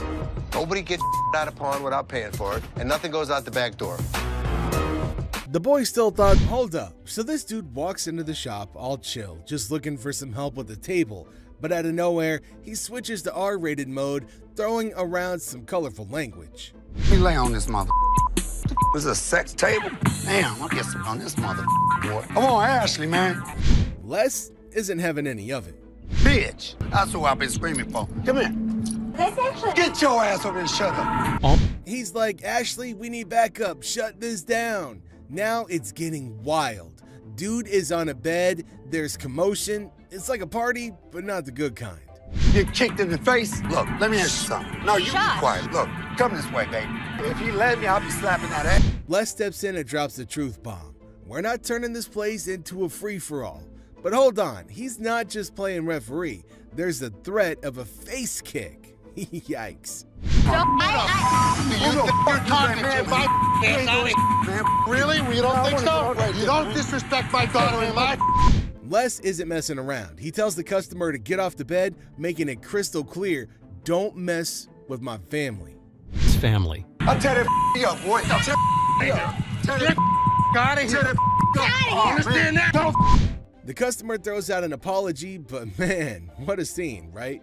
put my kid. I'm sorry, man. Don't put my kid. I'm sorry, Les. I'm sorry, man. This guy, Mark Hollingsworth, waltzes into the shop with a kind of sketchy idea. He's all like, I own this company dealing with watches, cars, and parking problems. But trust me, his sales pitch is as smooth as sandpaper. Yes, Mark Hollingsworth. Mark Hollingsworth. Do you have a company out that does any of your, watches your lot or anything like that, takes any of the cars out? We do. Right off the bat, it's clear Mark's trying some passive-aggressive marketing. Les isn't buying it, though. Mark's still pushing, suggesting towing away illegally parked cars. Les, smelling potential scams, puts his foot down. No signing anything. Better business venture than what? Well, then probably what you're working out right now. I must be missing something. Okay, well, there's nothing to be missing. If somebody's parked illegally, we want to be... Tension builds as Mark insists on linking their businesses. Les draws the line, saying Mark can't come in and shake him down. It gets really intense, and Les gives Mark an ultimatum. Leave or get tossed out. I want the business. We're kind of working the area right here. What does that mean? Well, I'm going to give you... Les, not one to back down, successfully kicks Mark out. Mark, feeling a bit defiant, says he'll be back, but Les isn't bothered. He's like, you're not welcome here. But he just won't get a clue. This is going to be our business as well. No, it's definitely not going to be. Listen. No, you listen. You are not coming into my business and trying... Very nice way to promote a business. Right here, Here's the way it's going to work, sir. You can leave nicely, or we can throw your ass out. I tried coming in here. Nobody comes in here shaking me down. Do you understand that? Les has got grit and refuses to fall for dodgy deals. Mark's attempt to twist his way into a business thing totally backfires, leaving Les with one message. His pawn shop isn't a playground for shady schemes. I'm not leaving anywhere right there. Yeah, of course you're not. I'll be back in. All right, come on back. And him, and... Well, at least they managed to buckle up for this one. A dude storms in on a mission to find the perfect anniversary gift, a watch for his wife. It's their anniversary too. Sweet vibes, right? The next customer comes to the store in search of the perfect anniversary gift. I need to get a watch for my wife's anniversary. It's not your anniversary too? But hold on, he hits us with a curveball. Wants to trade in a necklace that supposedly belonged to his grandma. Mine too. She said, this belonged to my grandmother. Probably worth a lot of money. I just want to bring it up and see what you think. Maybe we'll do a trade for a watch. Plot twist. Les finds out it's a fake. Oof. But this dude still got game, pushing for that watch trade. When he discovers that the necklace he brought is fake. Well, do you really want me to tell you what I think? They're not real. But it was fake when it was made, and it's still fake. What are you going to give me for this? I want to trade for a watch. It's fake. I'm not interested. Les ain't fooled, though. He's like, nah, that necklace is worth zilch. The persistent husband insists on making a deal. Let me see what you got in watches. And so what are you saying? This is worth absolutely nothing. Absolutely. That's the situation. And then it gets spicy. The persistent husband starts trash-talking Les's family. Big mistake. I am? Okay, I've seen your wife. Lucky you. Yeah, lucky me. Oh man, big mistake. Les draws the line telling him there are two things you don't talk about. Wives and family. I don't think so. This crosses a line for Les. Listen, mother. Two things you don't talk about. Wife and my family. The little boy and that. It heats up. A little scuffle breaks out and security has to step in. Badass daughter of yours? Get off of me, don't. Where you got to go, please? Les isn't letting it slide. He's like, get out, and don't let the door hit you on the way. Lied. I hurt you guys so bad. Sure you You will. better get the 2 people, fat man. Get the out of 2, 3, 4. Open the door. Ashley's dealing with this guy who wants to pawn his grandma's ring, and it's kind of a bummer because she recently passed away. Sad vibes. My grandma just passed. I'm So I sorry. was like hoping to see what I could get for this. Okay, so whose ring is this? My grandma's. Ding! But plot twist. Ashley checks the ring and bam, it's fake gold. The guy can't believe it, goes from sad to frustrated. How much is your rent? $300. Okay. Unfortunately, it's not real. What you mean it's not real? It's not. Ashley suggests pawning other stuff like a TV, but that just makes him more annoyed. Leave. Basically, y'all sit up here and waste my time talking to you. You don't waste your time. If you have a TV, you can pawn your TV. What the I look like pawning my TV? Now he's all, I want to talk to someone else. More irate. I need to speak with somebody. Big snuggle buddy Byron steps in, sense of trouble. The guy's getting more heated, and Byron's like, calm down, lower your voice. Tell me Lower what your to do. voice. Don't Lower your put your voice. finger in Lower my your face. voice. Lower your Don't voice. put your You got finger me. in. Then it gets crazy. The guy threatens Ashley. Byron's not having it, tells him to leave. But nope, the guy stays put. So Byron has to physically escort him out. Ashley and Byron are like the peacekeepers, dealing with the chaos and keeping the shop in order. Headed to threaten Ashley, an action that wasn't very well received. Bitch, I'll be back, bitch. On the ground, mother. You're talking that now, get the hell out of here. Here comes a young man eager to make a deal at the shop. A young man comes into the shop. He's waving something around, claiming he wants at least $100 for it. Les, the owner, isn't having it, saying it's not worth that much and offers him $20 instead. To the shop. I'm trying to see how much I can get for this. I'm trying to get at least 100 for it. 100,000? Yeah. I won't even be able to sell it for near that. So how much can you give me, man? 20 bucks? The young man is not thrilled, insisting he needs at least $100. I need my money. I understand. I'm gonna need at least $100 for this. You paid $200 for that, I overheard? I'll sell you like 4 of them for less than that. Why would I want to bow? I'm trying to get. Tempers start rising and he's yelling for more staff, demanding to see a manager ASAP. Les, sensing the commotion, steps in. $. Why is there more staff out here? Get some help. I've been waiting for an hour. I need to see a manager right now. The situation escalates quickly as the young man disrespects Les, calling him old man. On. What the you gonna do, old man? Who you calling? This sets Les off, and in a moment of rage, something regrettable happens. Les takes charge, telling the young man it's time to go, and the drama unfolds. Thing he will regret later. Who the you calling him? Really, mother? I got this. I got it. You wanna give me more than $20? Get out. Les takes matters into his own hands. Time to go. Nikki's got this customer who's upset about the cash offered for her golden bracelet. They usually give me 3. Okay, gold dropped, so. That's not my problem. She expected $300 like last time, but Nikki says it's $250 now because the gold price did a little dance. She started clamoring for a manager over and over, like that was gonna solve anything. I want to speak to your manager. What price did you give her?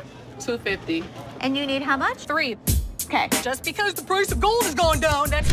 Now, this customer isn't having it. She's like, I want a manager. But surprise, Ashley steps in. Not a manager, but trying to explain the gold market. The customer's having none of it and wants that extra $50. You're not understanding. No, I want my $50. The extra $50. If you want to, No, give me my extra $50. Come on!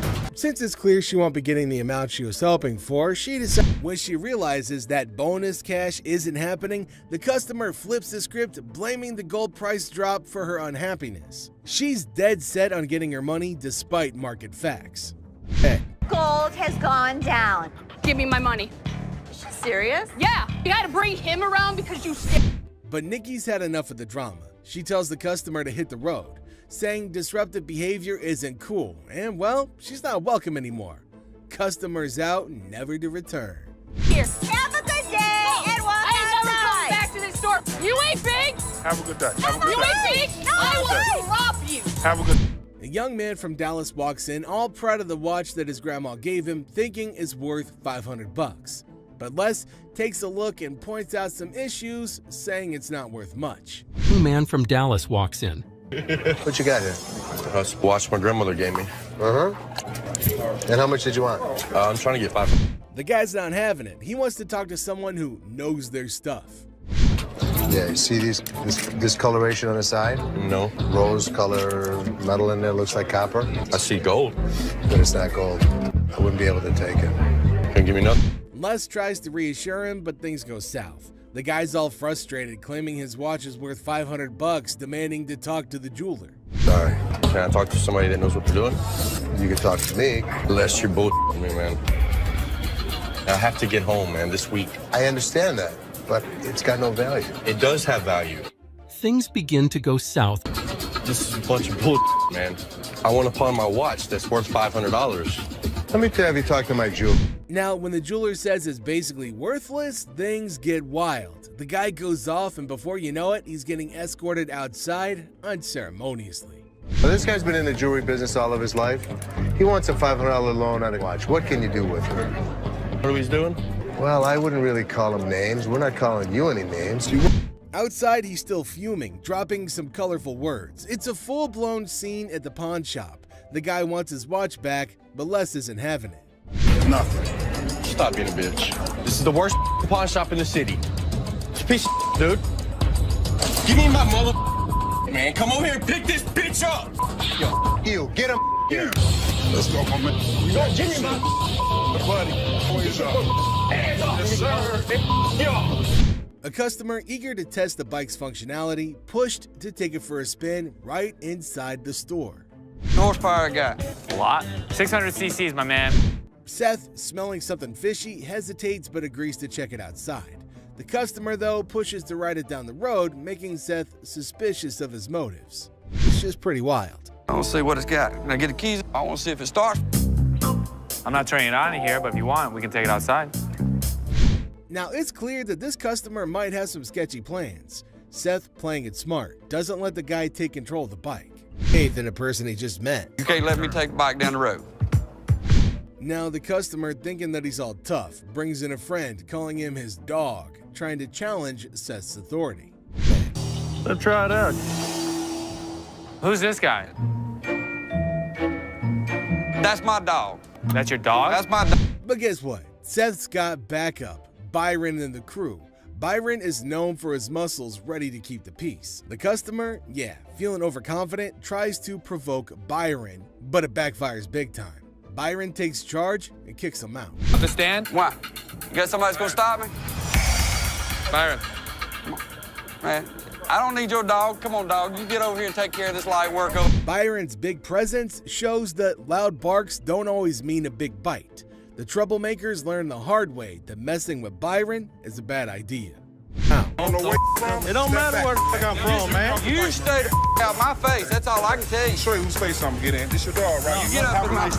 Have a nice day. Have a nice drama in the store, and Byron's not having any of it. These mother. I guess I had a big bark and a big bite, because I pushed both of them out of the... It's time for a showdown as the customer's all worked up about his busted lounger from the shop and he wants his money back. But surprise, he didn't keep the receipt. Money back. Ab lounger I bought here, man, workout. Now this thing obviously couldn't handle what I was doing on it. So 2 days later, it don't even work. Let's lay it out. No receipt, no refund. But this customer's not having it. He's all about the money, not interested in an exchange, and things get loud. Security's on standby. Necessary to keep the receipt. I don't have a receipt. I didn't think I needed to keep it. There's nothing I can do for you without a receipt. If you had the receipt, I could give you an exchange. I could give you something. I don't want an exchange because it's probably going to be some again. How about you just get my money and then we won't have any more problems with this. The customer keeps pushing, not caring about security or anything else. He's dead set on getting his money back, even throwing out threats. I need my money back. Not gonna do yes, anything. And like all this security great. standing around or whatever. I don't give a He's rat's not ass about that. There better be some money. When he sees security, he gets a bit jittery but doesn't back down, demanding even more backup. It's a feral showdown at the pawn shop. and reaches the point of no return. Oh, son. Come on. Come on, man. Let's go. Really? Let's go. I told you last time. We got you, buddy. Bring a couple more. Come on. We got you. Bring a The Gold family gets hit with a shocker when they catch their own employee, Christina, in a sneaky scheme.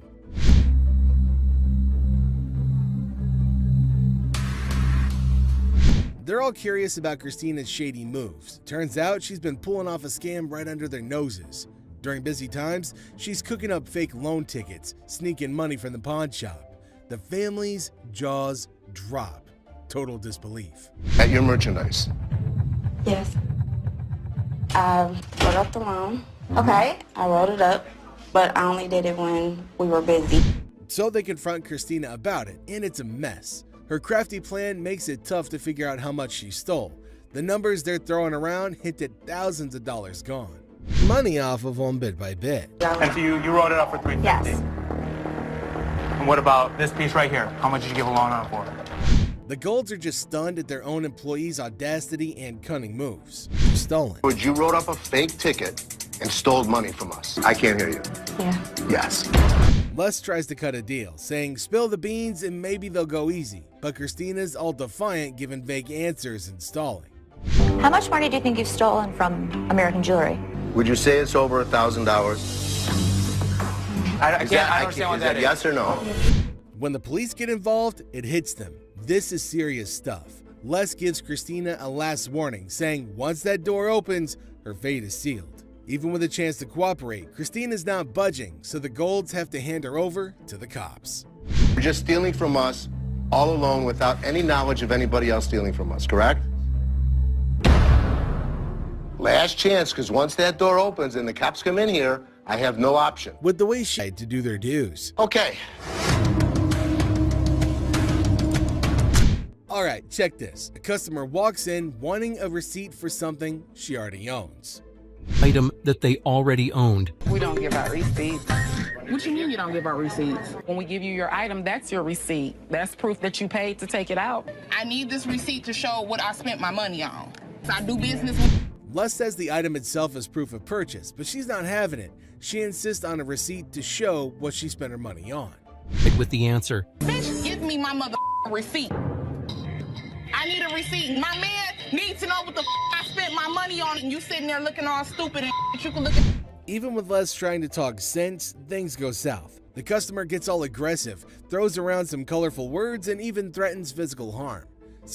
Out of here. I paid like $1,000 for this ring, and you only talking about $100. Get the hell out of here. $100. Can we hurry up? Yeah, please. No.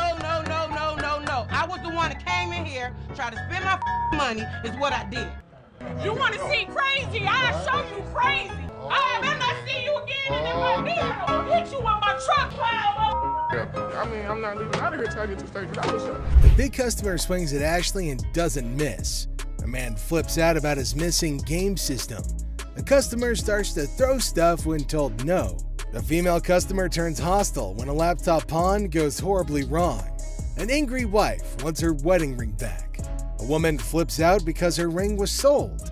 A customer tries to eat her cake and have it too. Some customers are just out there. So today, we're gonna look at some of the crudest customers ever to come to the store. Hey, don't walk past me no more.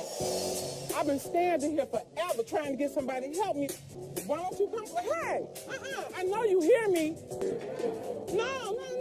You know what? Give me a manager or something. A customer isn't happy with the services and is more than happy to trumpet her grievances. Hi, you a manager? Hi, I'm Ashley. You need some better help up in here. I've been standing here going on almost 2 hours. And here it is, ain't no point to it. Screaming really loud. So let me see your receipt. Here's my receipt. Look. Because Excuse me, nothing. You need to leave. You need to walk your back out the door. No.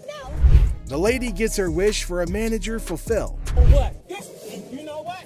Don't try to walk me out. What? Yeah, I ain't one to look. This lady was a hot ball of a mess. Funky stuff. Dang on place. Just I'm the good witch. Y'all about to see the bad witch. This is against not only store policy, but also the law, and Ashley sends the woman home the same way she came in, angry. I want my.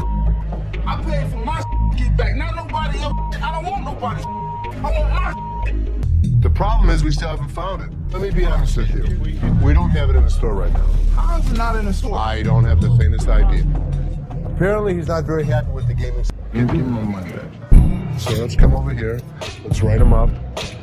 Come right over here and we'll take care of you. The customer has had his item in pawn, but it's gone when he tries redeeming it. You ain't even trying to. The worst thing. What does the community have to do with you? Because I did something for you. Stop yelling at me. Get your hands off. Get your hands off. Get my. Don't be stupid. So what does that mean? It means what I said. You a man, I'm a man. Don't be You stupid. a man, you don't be stupid. I don't give a. No, he's just being an ass about it. Him. You. When Les intervenes, things seem to settle down, but the customer gets way too comfortable. Now, sir, calm down.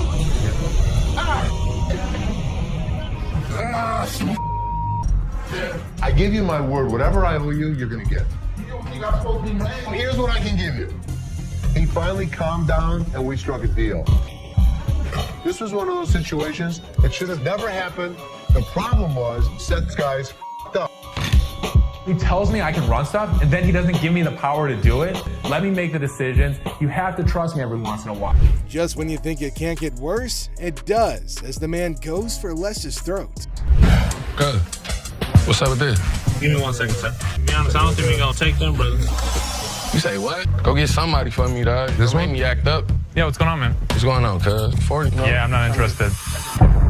For real? For real. Just on that bum. Listen, don't be throwing the at me. You understand? You understand? There's no shortage of entitled customers who come into the store, and this next one easily fits the bill. I mean, what's up with that? Nothing. I was calling your scene, so. Y'all about to rush me or something? Here's a guy yelling at the front. What's up with that? On that bum. Listen, don't be throwing the at me. You understand? You understand? Trying to gang You understand that, dog? Trying to gang You up understand on that, dog? Trying to gang up Don't on ever throw. Take your hands off my mother. With the customer starting a tantrum, Les finally speaks, and let's just say the others were nicer to the man-child than he was. Yo, y'all ain't over here anyway. I smack the out your ass. Don't even reach behind nowhere. Reach what? Nigga, if I got it, got it. Reaching, Jonas. Don't get my stuff. What the is the loan at? Don't try to steer me down. On what you're gonna do? This guy was threatening me that he's coming back. Does he think we don't have security cameras? Does he think we don't know what his license plate number is? It'll be his worst day. If he even thinks about Try to step up like they was some players. They ain't even really in my ball game. I'm in for real. I'm up. This mother thought he was a badass. As you can see, I'm a badass. Les not only kicks him out, but also ensures the man stays out. If it were up to him, they'd probably ship the man to another state. Hello. How are you? I'm fine. How are you? I like your nail polish colors. Thank you. What do we got here? A laptop? Laptop. You type in your password? What brings you in today? I just want to pound it in so I can get. How do you forget the... When's the last time you used this? About a month ago. You forgot your password? Yeah. Try again. I need at least 165. I mean, I can't do 125.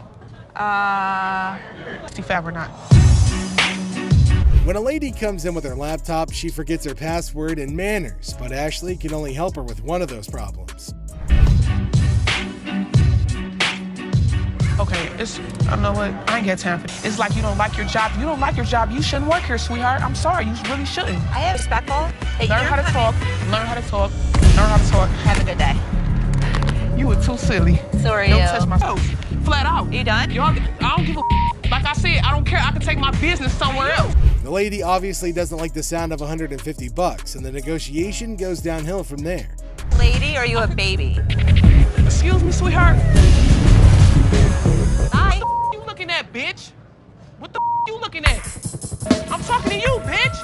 What the you looking at? You know what? Take this outside. What the you looking at? What the bitch? You fat bitch.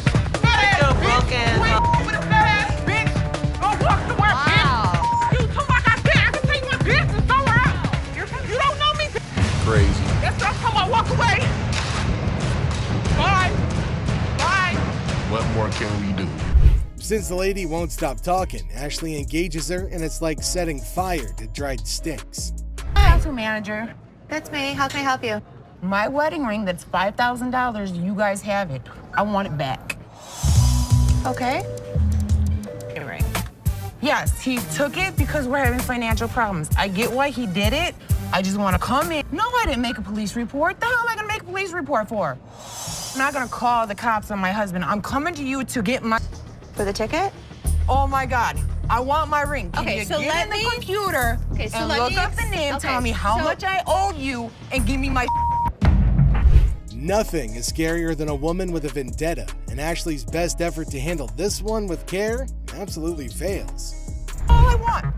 Okay, so let me explain to you how this works. First of all, I don't just look up somebody's name and give you their information. I didn't ask you to give me the information. Give me my ring. You bring your butt out here and you assist me out. Please, bring it. That's all I want is my ring. Ew!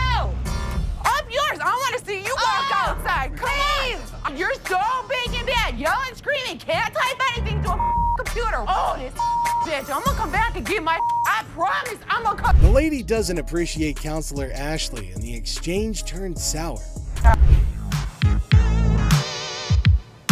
American J. Oh, hell no. You should have Well, somebody gonna pay for it, like I said. I'm not paying for Bitch, you might as well get off the phone because somebody about to too pay bad. for my... Hey, you... The lady comes in armed with her TV and a vast vocabulary.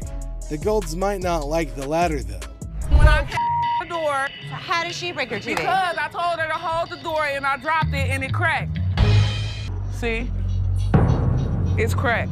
Okay, so what do you want me to do about it? I don't know. Is you the manager? Yeah, so maybe You you the want to... manager, but you ain't act... I don't know what this lady was all about, but how dare you come in my store and make a huge scene? Don't trust me. What is you gonna do? Bitch, you gonna tell me?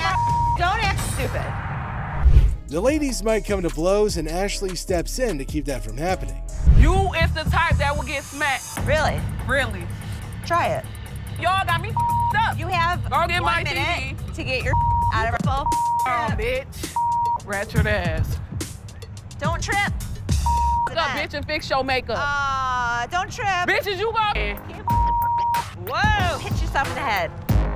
Yeah, this what I would have did to you if you would have came close. I did.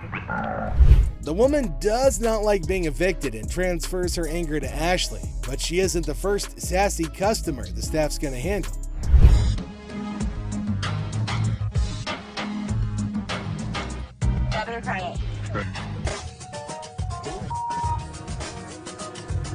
I knew it. Cell system is making everything slower at the front. Like, is nobody realizing this except for me? Free loan line. So I can't get your TV through my little tray here. Well, I don't have the time to wait in that line. I've got to get out of here. I've got things to do. There's a long line. Do not have the time to do that. Just come out here and take my TV from me and give me some money for it. This customer takes the adage, time is money, quite literally when he's asked to wait in line. Seriously? Yes, yes. Come out here and take my TV and give me some money for it. Forward the front, and it's starting to make me insane. Here's the TV. I need some money. Okay, for me, No. there is a line, but you're not going to come in here and demand money. Here. Oh, yeah, okay. You guys see know this? what? Everybody see this bullshit? What? I just damn store. Sure. You. Yay! Okay. I mean, look at the line. The line is huge. Ashley doesn't appreciate being told what to do by rude customers and lets the man know in clear terms. Looks like his TV's going home with him today. You looking at mother? Get the off me. Hey, what the you look? I need my $20. $100. No, Mama, calm down. You won't believe how much this customer did when he couldn't take in the truth. Get the out of here, man. Get the out of here. Why are you standing behind me? It's a bright and sunny day at the pawn shop, but hold on to your hats because we're in for a wild ride. This cool and laid-back Albanian dude strolls in with a bunch of ancient comic books. When I say cool, I mean it. Like, look at this. Les. Ganti, how you doing? What's your name? Ganti. Genti? Yeah. Where are you from? He's got dollar signs in his eyes, thinking they're worth a fortune. But is he in for a surprise or what? Les and Ashley, the shop owners, give them their usual warm welcome. The customer proudly showcases his prized comics, claiming they're from the groovy 70s and in mint condition. He's even bold enough to demand a whopping $2,000 for the lot. What? They are shocked. How much did you want for him? I was looking around $2,000, man. $2,000? But our savvy Ashley ain't falling for it. She spots the bent corners and unimpressive preservation, grilling the customer about their sorry state. Poor fella, he's speechless. Didn't see that coming, did he? Do you see the edges? That's just one of them. Come on. No, actually, that's all. Ashley cuts straight to the chase and offers a jaw-dropping $5 for the entire stack. Yep, you heard it right. A gigantic drop from his lofty $2,000 expectation. Naturally, our customer isn't happy with the lowball and tries to haggle. But kudos to Ashley and Les. They hold their ground, eventually nudging the price up to a massive $6. Come on, you guys, just work with me a little bit. Give me something, you know what I mean? 6? And that's when things go from zero to chaos. Our previously calm customer suddenly loses it, accusing the shop of playing mind games. Leslie tries to calm him down, reassuring him they're not joking around. But no, he won't take their word for it. He insists on verifying the authenticity of the comics, and Ashley's response takes him to new levels of shock. From the 1970s. So am I. I don't give a where you. Oh boy, buckle up, because it's all downhill from here. The customer starts swearing up a storm, slamming the table like a man possessed. He's convinced he's being duped, and boy is he fuming. Like you're playing me right now, because I know this is worth way more than $6. The situation gets so out of hand that a burly bodyguard has to step in and escort him out. But wait, there's more. Right before leaving, he pulls a move that really ticks off another customer. Talk about adding fuel to the fire. Get the off me. Hey, what the you look? Come here. Next thing you know, we're witnessing an impromptu street brawl right inside the shop. These two customers throw punches like they're in a heavyweight championship match. And let me tell you, it's a hilarious sight to behold. Someone fuck me. You little bitch. Eventually, the bodyguards swoop in like superheroes and drag both fighters out. Man, talk about a show. After the dust settles, our Albanian friend tries to save face with a final quip. I'm Albanian, baby. Well, my friend, you certainly lived up to that fiery reputation of yours. What a roller coaster of a pawn shop experience, folks. Next up, just another regular day at the pawn shop. People coming and going. Some happy, some not so much. Hold on, bro. Hold on. Let me prove my point. Now here's a guy who walks in hoping to get a loan of $100 for his gold chain. And you know what? The receptionist happily agrees. Loan approved, right? How much would you like? $100. Okay. I can do the $100. Well, hold your horses, because this is where things go haywire. This customer seems all polite and even hands over his ID for verification. But then he brings up this 20% business, as it's written on the sign right there. The receptionist is completely lost, and the customer starts explaining how he should get 20% added to the $100 loan, making it $120. Put my 20%, right? What 20%, sir? The sign right here say I get 20%.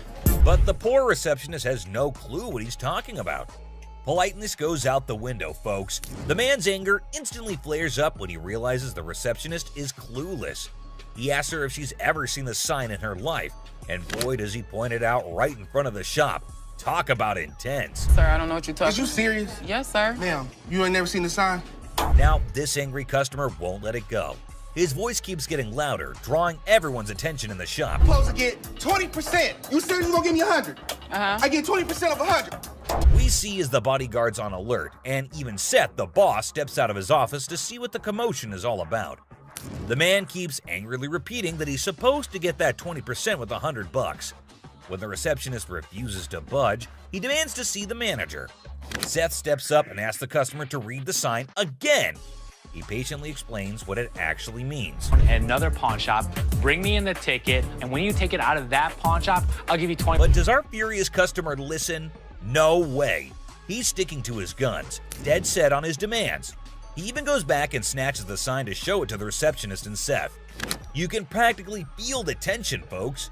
If Seth wasn't behind that glass, this guy might have thrown a punch. Clearly, he's not thinking straight. That's when the bodyguard steps in and takes the sign away from him. Hey, straight up, my man. Let this go.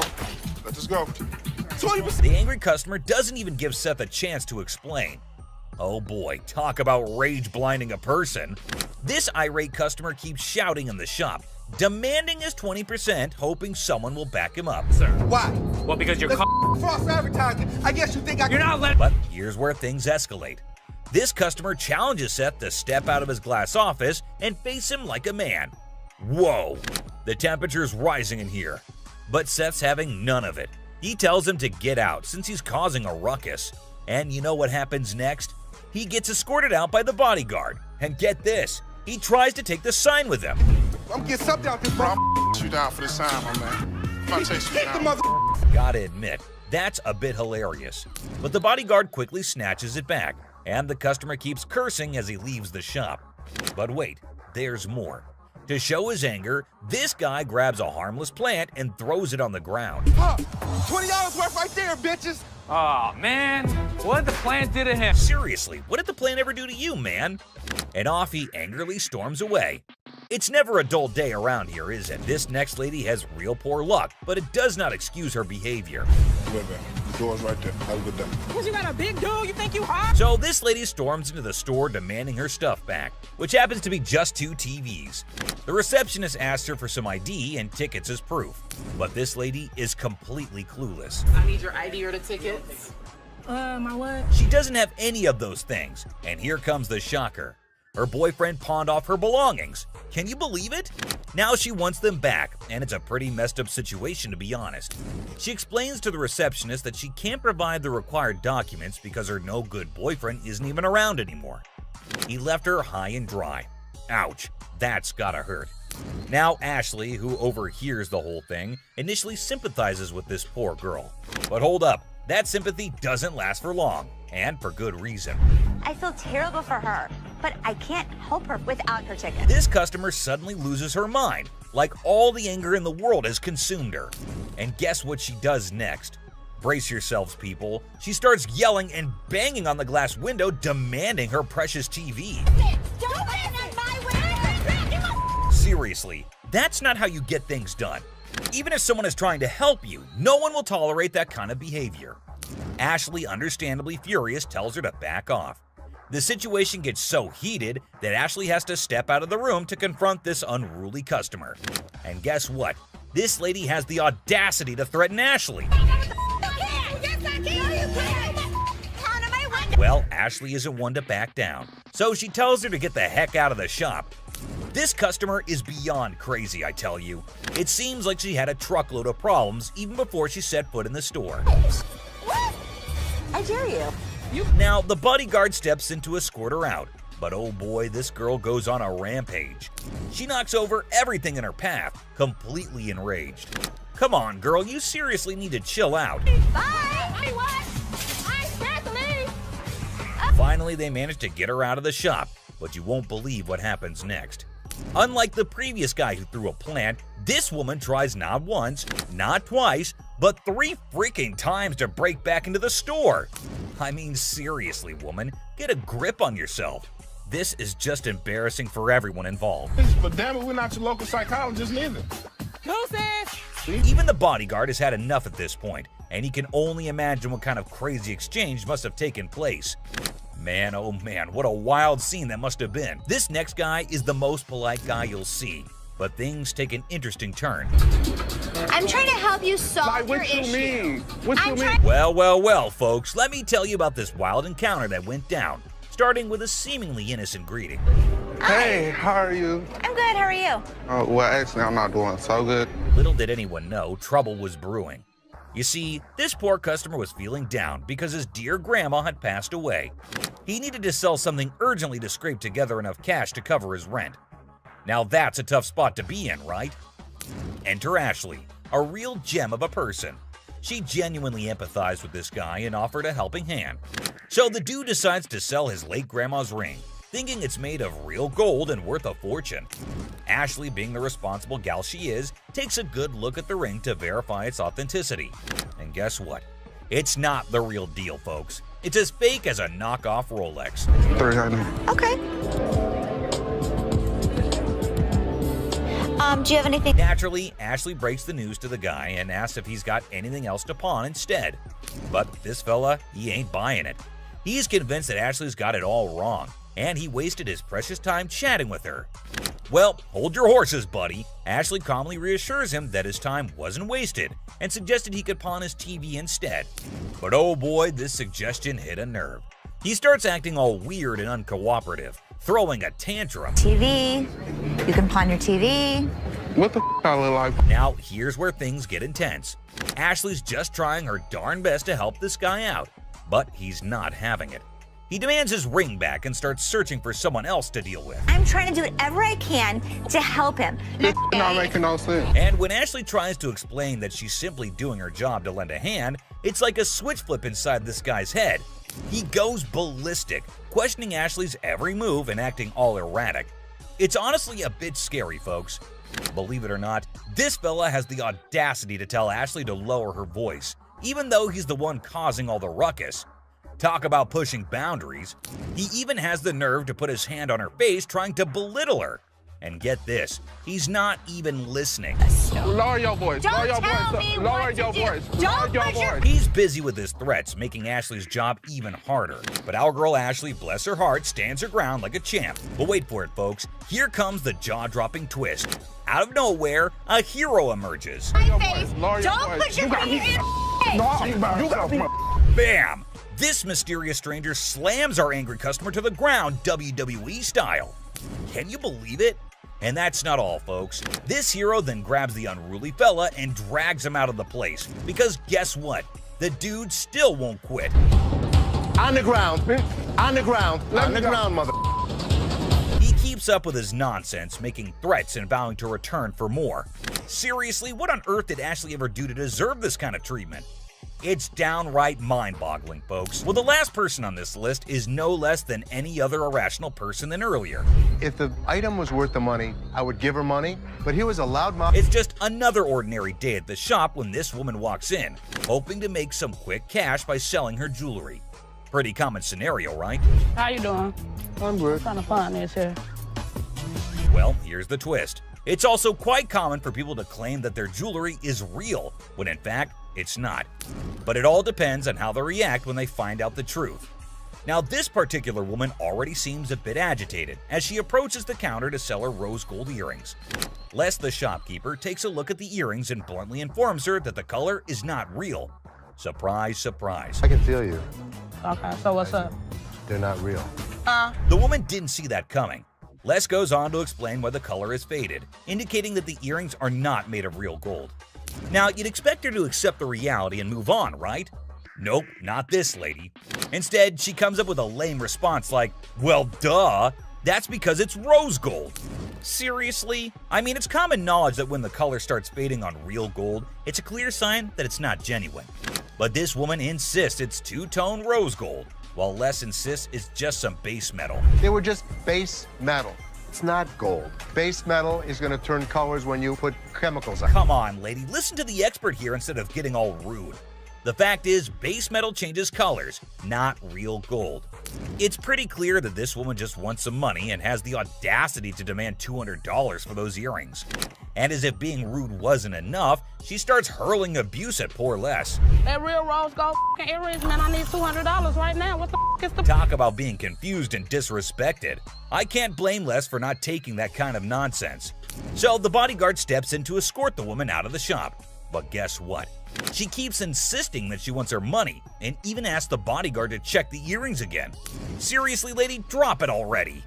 Here's the funny part, and you'll never guess what Les did next. Yeah. You want me to wrap these up? Yes, he did that. I mean, why bother with someone who refuses to listen, right? Eventually, the woman is escorted out by Les and the bodyguard. But she doesn't give up that easily. She actually tries to break into the shop not once, not twice, but 3 times. I can't help but feel secondhand embarrassment for her. It's like witnessing pure insanity. Yeah. Okay, clear. He's out. In conclusion, this woman's behavior was out of line. Instead of accepting the truth and moving on, she chose to be rude, abusive, and persistent. It's a good thing Les and the bodyguard stood their ground and didn't let her disrupt the shop.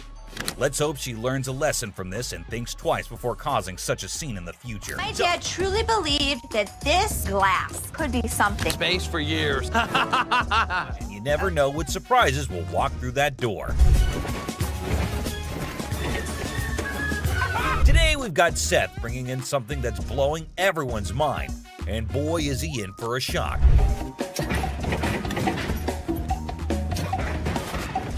Our friend Penny rolls in with a rare 83 T-top Cutlass, lowrider frames, and a fully customized beauty. Whoa, whoa, whoa! This is the stuff dreams are made of. These babies are like finding a needle in a haystack these days, and you can see Seth's eyes light up with excitement. Easy there, Seth, don't get too carried away. We see all types of old cars come through the store. Does it do the four-wheel hop? It could if you wanted it to. This amazing car is decked out with 4 switches and can hop up to 72 inches in the front. And guess what? If you're up for it, it can even do a 4-wheel hop.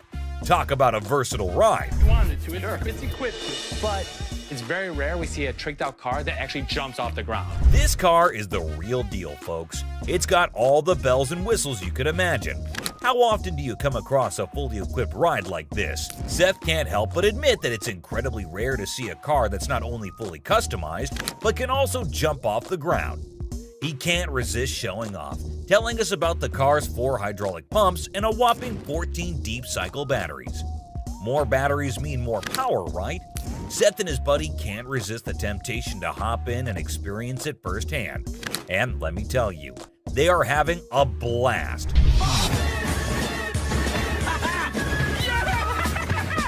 Now, Seth really wants this car, but he wants it at the right price. Penny, on the other hand, is hoping to fetch $12,000 for it. Will Seth bite the bullet and make the deal? Well, here's the twist. How about $4,000? Seth is only willing to dish out $4,000 for it. Whoa, talk about a huge drop. You can see the disappointment on Penny's face. He explains that he spent $4,000 just on the paint job alone. After some negotiation, Penny agrees to settle for $10,000. But Seth tries to push it further, offering $7,000. You know he wants it. It's very rare we see a tricked out car that actually jumps off the ground. Penny, being the wise guy he is, doesn't take the deal. In the end, they part ways on good terms. Well, folks, let's hope Penny finds another buyer who's willing to meet his price for this fully customized car. It's always a thrill to see unique items like this in the pawn shop, and who knows what will come through those doors next. Stay tuned for more pawn shop adventures, but here comes another gem-filled day at Les's Pawn Shop. Who knows what other surprises await us in the future? Stay tuned, folks, because the adventure at Les's Pawn Shop is far from over. Hold on to your seats because this next guy is about to unleash some of the rarest goodies on the market. 5, 6. Brace yourselves, space geeks, because this is gonna blow your mind. So this guy rolls up with a bunch of crates, and let me tell you, the anticipation is real. Got a couple things. I have some Star Trek things, and I also have things from NASA. He's got some seriously cool stuff from the Star Trek universe, and even NASA. I mean, come on, that's pretty awesome. It's clear that this dude is a space enthusiast through and through, and his collection is off the charts. Honestly, it's a total flex. Like, seriously, you gotta take a look at this thing. This is all the kind of stuff that you're into. Now, here's the kicker. Ashley confesses that she and her brother aren't exactly die-hard Star Trek fans. But guess what? Every time they get anything Star Trek related in their shop, it flies off the shelves. I'm not a Trekkie girl, my brother's not a Trekkie guy, but when we get Star Trek stuff in here, it flies off. Talk about a lucky break, huh? This guy managed to gather all these valuable items from various Star Trek conventions across the country, thanks to his gig as a truck driver. Talk about dedication to the cause. But wait, it gets even better. He pulls out this kit from Paramount Studios, which is a seriously impressive piece in his collection. To give to radio station to run ads for the show. It's an authentic set that was sent to a TV executive when Deep Space Nine first hit the screens. Now that's some next level stuff right there. You can't help but appreciate the sheer coolness of it all. Here's the catch though. All this awesomeness comes at a price, and Seth, our shop owner, is taken aback by the asking price. This was $1,000? Yes. Wow. $1,000? Yes. Why? Why is that so Because much it's money? custom built, and it all lights up and works. The guy wants a whopping $1,200 for everything, unless ever the savvy negotiator tries to bring it down to $700.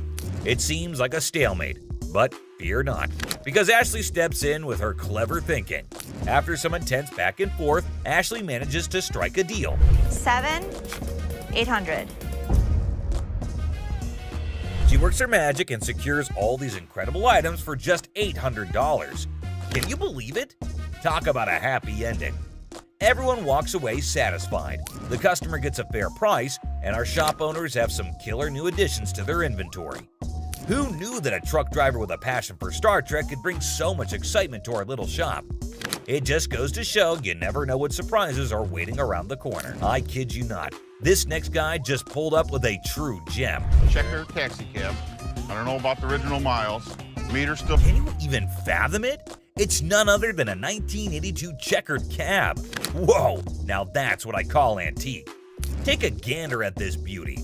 It's in remarkable condition. It's evident that the owner showered this car with lots of love and care. Kudos to him. Did you call for a cab? Did you call for a cab? Now, hold on to your hats because there's more to this story. Our daring duo, Les and Seth, decided to peek under the hood. Lo and behold, their jaws dropped. Look at that thing purr.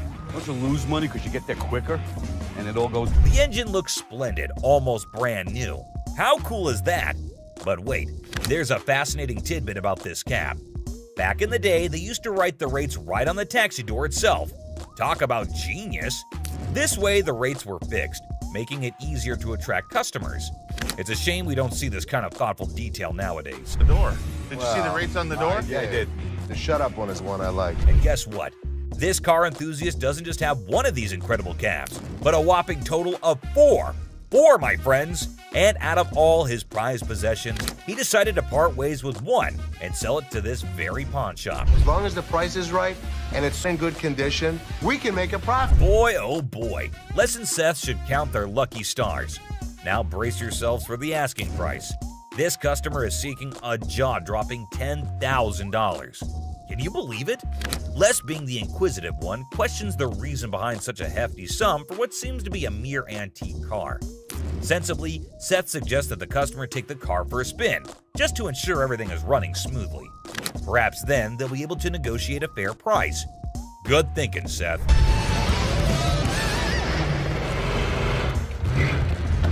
Les, ever the insightful one, recognizes that this is not just any ordinary car.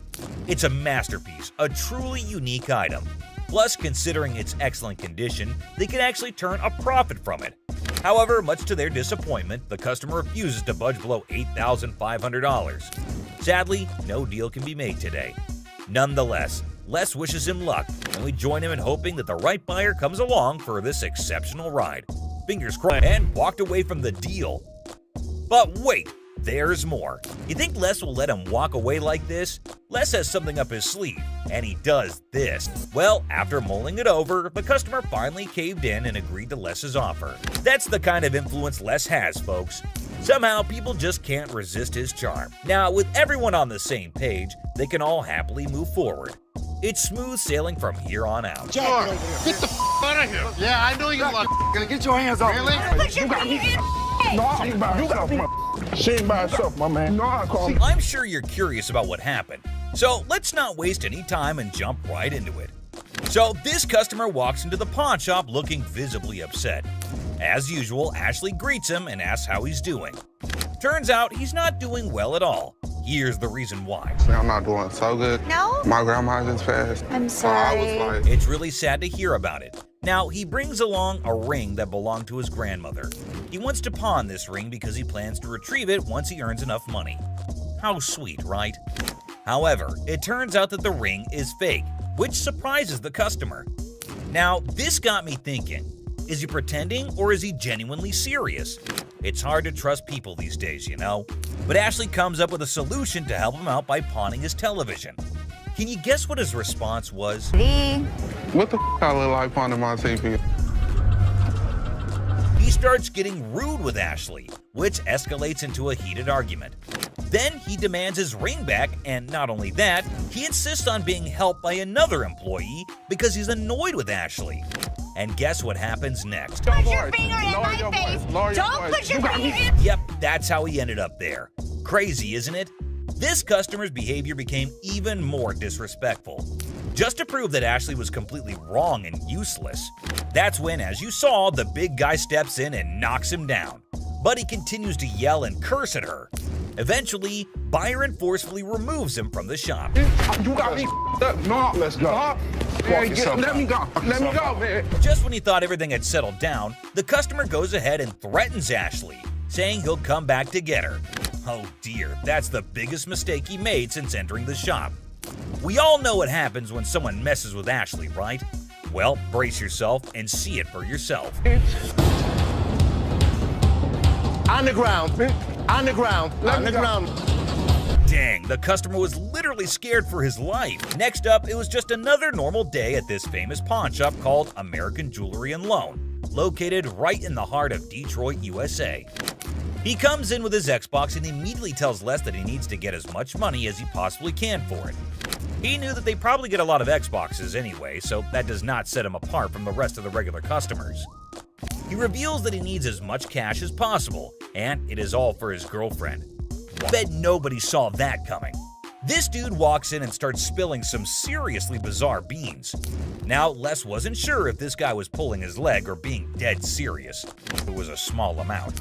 And Les was clearly not here for his unreasonable demands. Take a look at his reaction. Shop. $300, dog. You don't have to raise your voice at me. You. The customer then starts cussing. Well, at least they wished him a good day. Moving on to the next. You talking to? All right, folks, let me set the scene for you. We got Sharonda and her son Deontay strolling into the pawn shop on a mission to get some bling bling for a special occasion. You see, it's Sharonda's birthday, and she's all about treating herself to some classic, fabulous jewelry.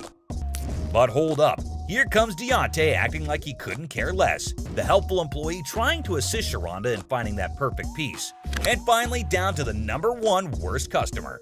And someone finally put him in place. Whew! And verbally abusing Ashley. Who's over you, ma'am? Me. It's somebody that's over you going to give me $500. No, not talking to me. For $500 to bail her man. That's a red flag right there, ma'am. Anyways, when Ashley asked her how she estimated $500 to be the value, she was fumbling and gave a very lame reason. Because this is a new gig. You threaten me? You're out. You're not. For the last time, good lord, someone please ask her to zip it. And I swear, my poor ears were begging for mercy. But you know what? Kudos to Ashley for taking charge and showing her the exit door. She didn't let anyone rain on her parade and swiftly dealt with the situation like a boss. The store probably let out a collective sigh of relief when she was gone. Dude, just picture the chaos that would... No way, dude. You can practically feel the heat radiating from her furious motions just waiting to erupt. My back. If this dude's got any sense left in him, he better step up and start doing some major damage control. This is a replacement phone. Simple as that. But hold up a sec. Did he bother to bring the receipt? That's the million-dollar question right there. Because you know, without that little piece of paper, it's gonna be a bit tricky to sort things out. I mean, come on, it's like buying a ticket to a concert and then trying to get in without showing it. No can do, my dude. Receipts are like the golden ticket when it comes to returns and replacements. They're proof that you actually bought the item legit and can claim your rights if something goes wrong. Now, assuming he actually did bring the receipt, then it shouldn't be a major issue to get him sorted out. The store can check the purchase details, verify the warranty, and see what can be done about that faulty camera situation. It's all about following the proper procedure and making sure everything is legit. I ain't got it with me, I ain't bring it. So you're telling me you knew you had to get the phone exchanged and forgot the receipt? But Rich says they don't even sell iPhones for $200. So obviously my man over here is a scammer. Rich was very clear that he could look into it, but he needs the receipt. And he kept denying. Yet Rich asked him who showed him the phone so that he could double check.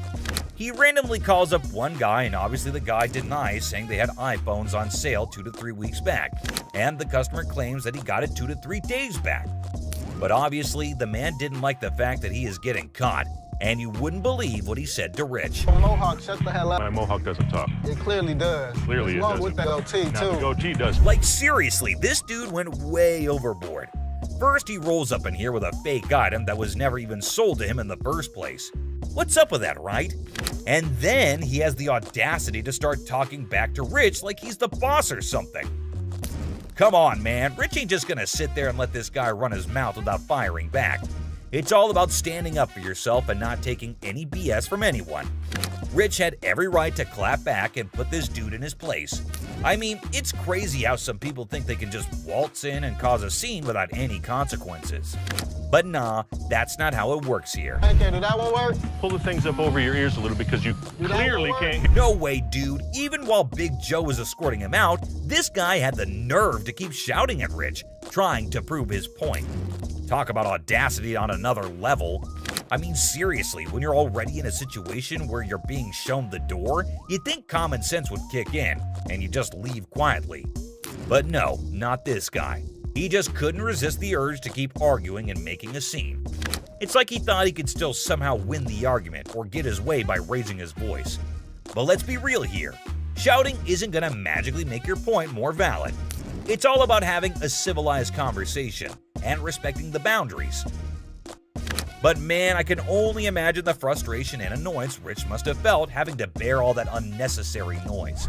Send me a picture of the receipt from your phone. Damn, my man Rich definitely got that one stitch on his head for a long, long time. You gotta be lucky I can't beat your man. Today, a real gem walked through those doors. This guy, I kid you not, strolls in without a single thing in his hands. The suspense is killing me. What on earth could he be after? Brace yourselves, because this one's about to blow your mind. So a guy comes in asking to tattoo their logo and get paid for it? Now, I won't sugarcoat it. This idea might come off as a tad bit idiotic, but hey, different strokes for different folks, am I right? I don't think that this guy was thinking through this. My dad wouldn't get it done, so why the would this guy get it done? Guess what? Ashley ain't exactly blown away by this whole thing and finds it pretty dumb if you ask me. Just when you start thinking he's all about giving props to the shop, it turns out he couldn't care less. You got any tattoos underneath? Holy moly. This dude means serious business, I tell you. Brace yourself for the mind-boggling price he's demanding for that tattoo. Well, I'm looking in the range for about $1,000. $1,000. Yeah. He is so crazy for that. Now we're in a bit of a pickle trying to figure out who the real idiot is, him or Les. I mean, this guy is practically selling himself here. Come on, Les, get your act together, buddy. He's gonna have a new tattoo. Wait, you wear a shirt, so you'd be covering it up. No, I wouldn't be covering up. I'd walk around. But here's the moment of truth. Did they strike a deal? Drum roll. Nope, not a chance. This dude wasn't willing to budge below $500 for the tattoo, which kind of makes sense, I guess. But Les wasn't about to cough up more than $250. $250. Can't do it. So hey, at least you didn't end up with that dumb tattoo, am I right? Now get ready for this next woman, cause it's about to get interesting. So this lady is trying to make some money by selling these coats to cover her bills. But honestly, the coats didn't look too great, and neither did her chewing. $415. Is that what you said? Well, I said $4 a piece. But Ashley was totally caught off guard by that. And seriously, the price is insane, don't you think? Now she's stepping in, offering some real prices. Let's see how the other person reacts to it. $40. No doubt that's absolutely hilarious. Now they're trying to haggle, but it's honestly gross and distracting when she chews like that. I mean, check out that silly behavior. How's that go? So the bodyguard is clearly here to kick her out, and you won't believe what she pulled off. Boy, I like big boys, yeah. You know, climb up on you, huh? That was just plain weird. But the next one is even weirder, believe me. And speaking of flirting, this next customer is on a whole new level. She's got a necklace in her possession, so she's not showing up empty-handed. But here's the twist. She's actually here for Ashley, or something else. Could it be her sneaky way of striking a deal with the pawn shop? She's got a good personality, and she's so sweet. Oh, snap. That's the thing, guys. A lot of people pull off scams like this. And let me tell you, the way this woman starts behaving with Ashley is just downright bizarre and idiotic. But hey, let's not waste any more time on the theatrics and get down to business, shall we? Can I look that up? Yeah, I gotta give a price. I adore. Now Ashley's starting to feel a bit uneasy with this whole situation. It's not every day you encounter someone acting all creepy when you've never even met them before. And here's the kicker. This woman insists she's been here before. But wait till you hear what the system records actually reveal. And trust me, it's gonna be a shocker. I look her up in the system. She has never been here, right? I can't find her. Well, well, well. Are we really surprised here? This woman just can't seem to stop flirting with Ashley. But what really concerns him is her dishonesty. And let me tell you, her response to it is nothing short of idiotic, yet undeniably hilarious. We've got ourselves a real comedy act unfolding right in front of our eyes. So you lied to me? I do like you. No, you lied. Now, I can't help but wonder if she was just playing her cards to seal the deal, or if she genuinely had a thing for Ashley. Either way, she managed to strike a deal, and now she's out of Ashley's hair. Mission accomplished, I suppose, now back at the pawn shop. And this time, we have a surprise because we've got a whole cast of characters in here today. Check out this lady starting off all cheerful and friendly, saying hi to the folks at the front desk. But out of nowhere, she does a complete 180 and turns ice cold. What's her deal? But guess what? The computer ain't lying, my friends. The receptionist straight up told her that her precious ring is nowhere to be found. And you know what? It's on her. If she really cared about that ring, she should have shown up way sooner to claim it, but she didn't, so tough luck, I guess. She should have just remembered where she left her stuff, but no. Instead, she's going off like some chatty old grandma, non-stop yapping about it. Oh boy, we've got a real character on our hands here. This lady just won't accept any responsibility, I tell ya. Hey lady, newsflash. It's your job to remember, not his. This is where she's really taking the cake and acting like a complete idiot. And get this, she starts pointing fingers at poor Les, blaming him for this whole mix-up. I gotta say, it's giving me secondhand embarrassment. Just look at the unending drama. Sorry that your grandma's ring exceeded its time limit. You made the mistake and did. But what we've got next will blow your mind. So it's just another day dealing with annoyed customers. This lady was supposedly waiting for 2 hours, or so she said. But man, isn't she a little too aggressive? Oh, you don't ignore me. Can I get some help? Now Ashley jumps in to handle the situation, but this lady won't even let Ashley speak for a single minute. Such a big mouth. You need some better help up in here. I've been standing here going on almost 2 hours. This lady just won't quit shouting, and to be honest, Ashley is so done with it.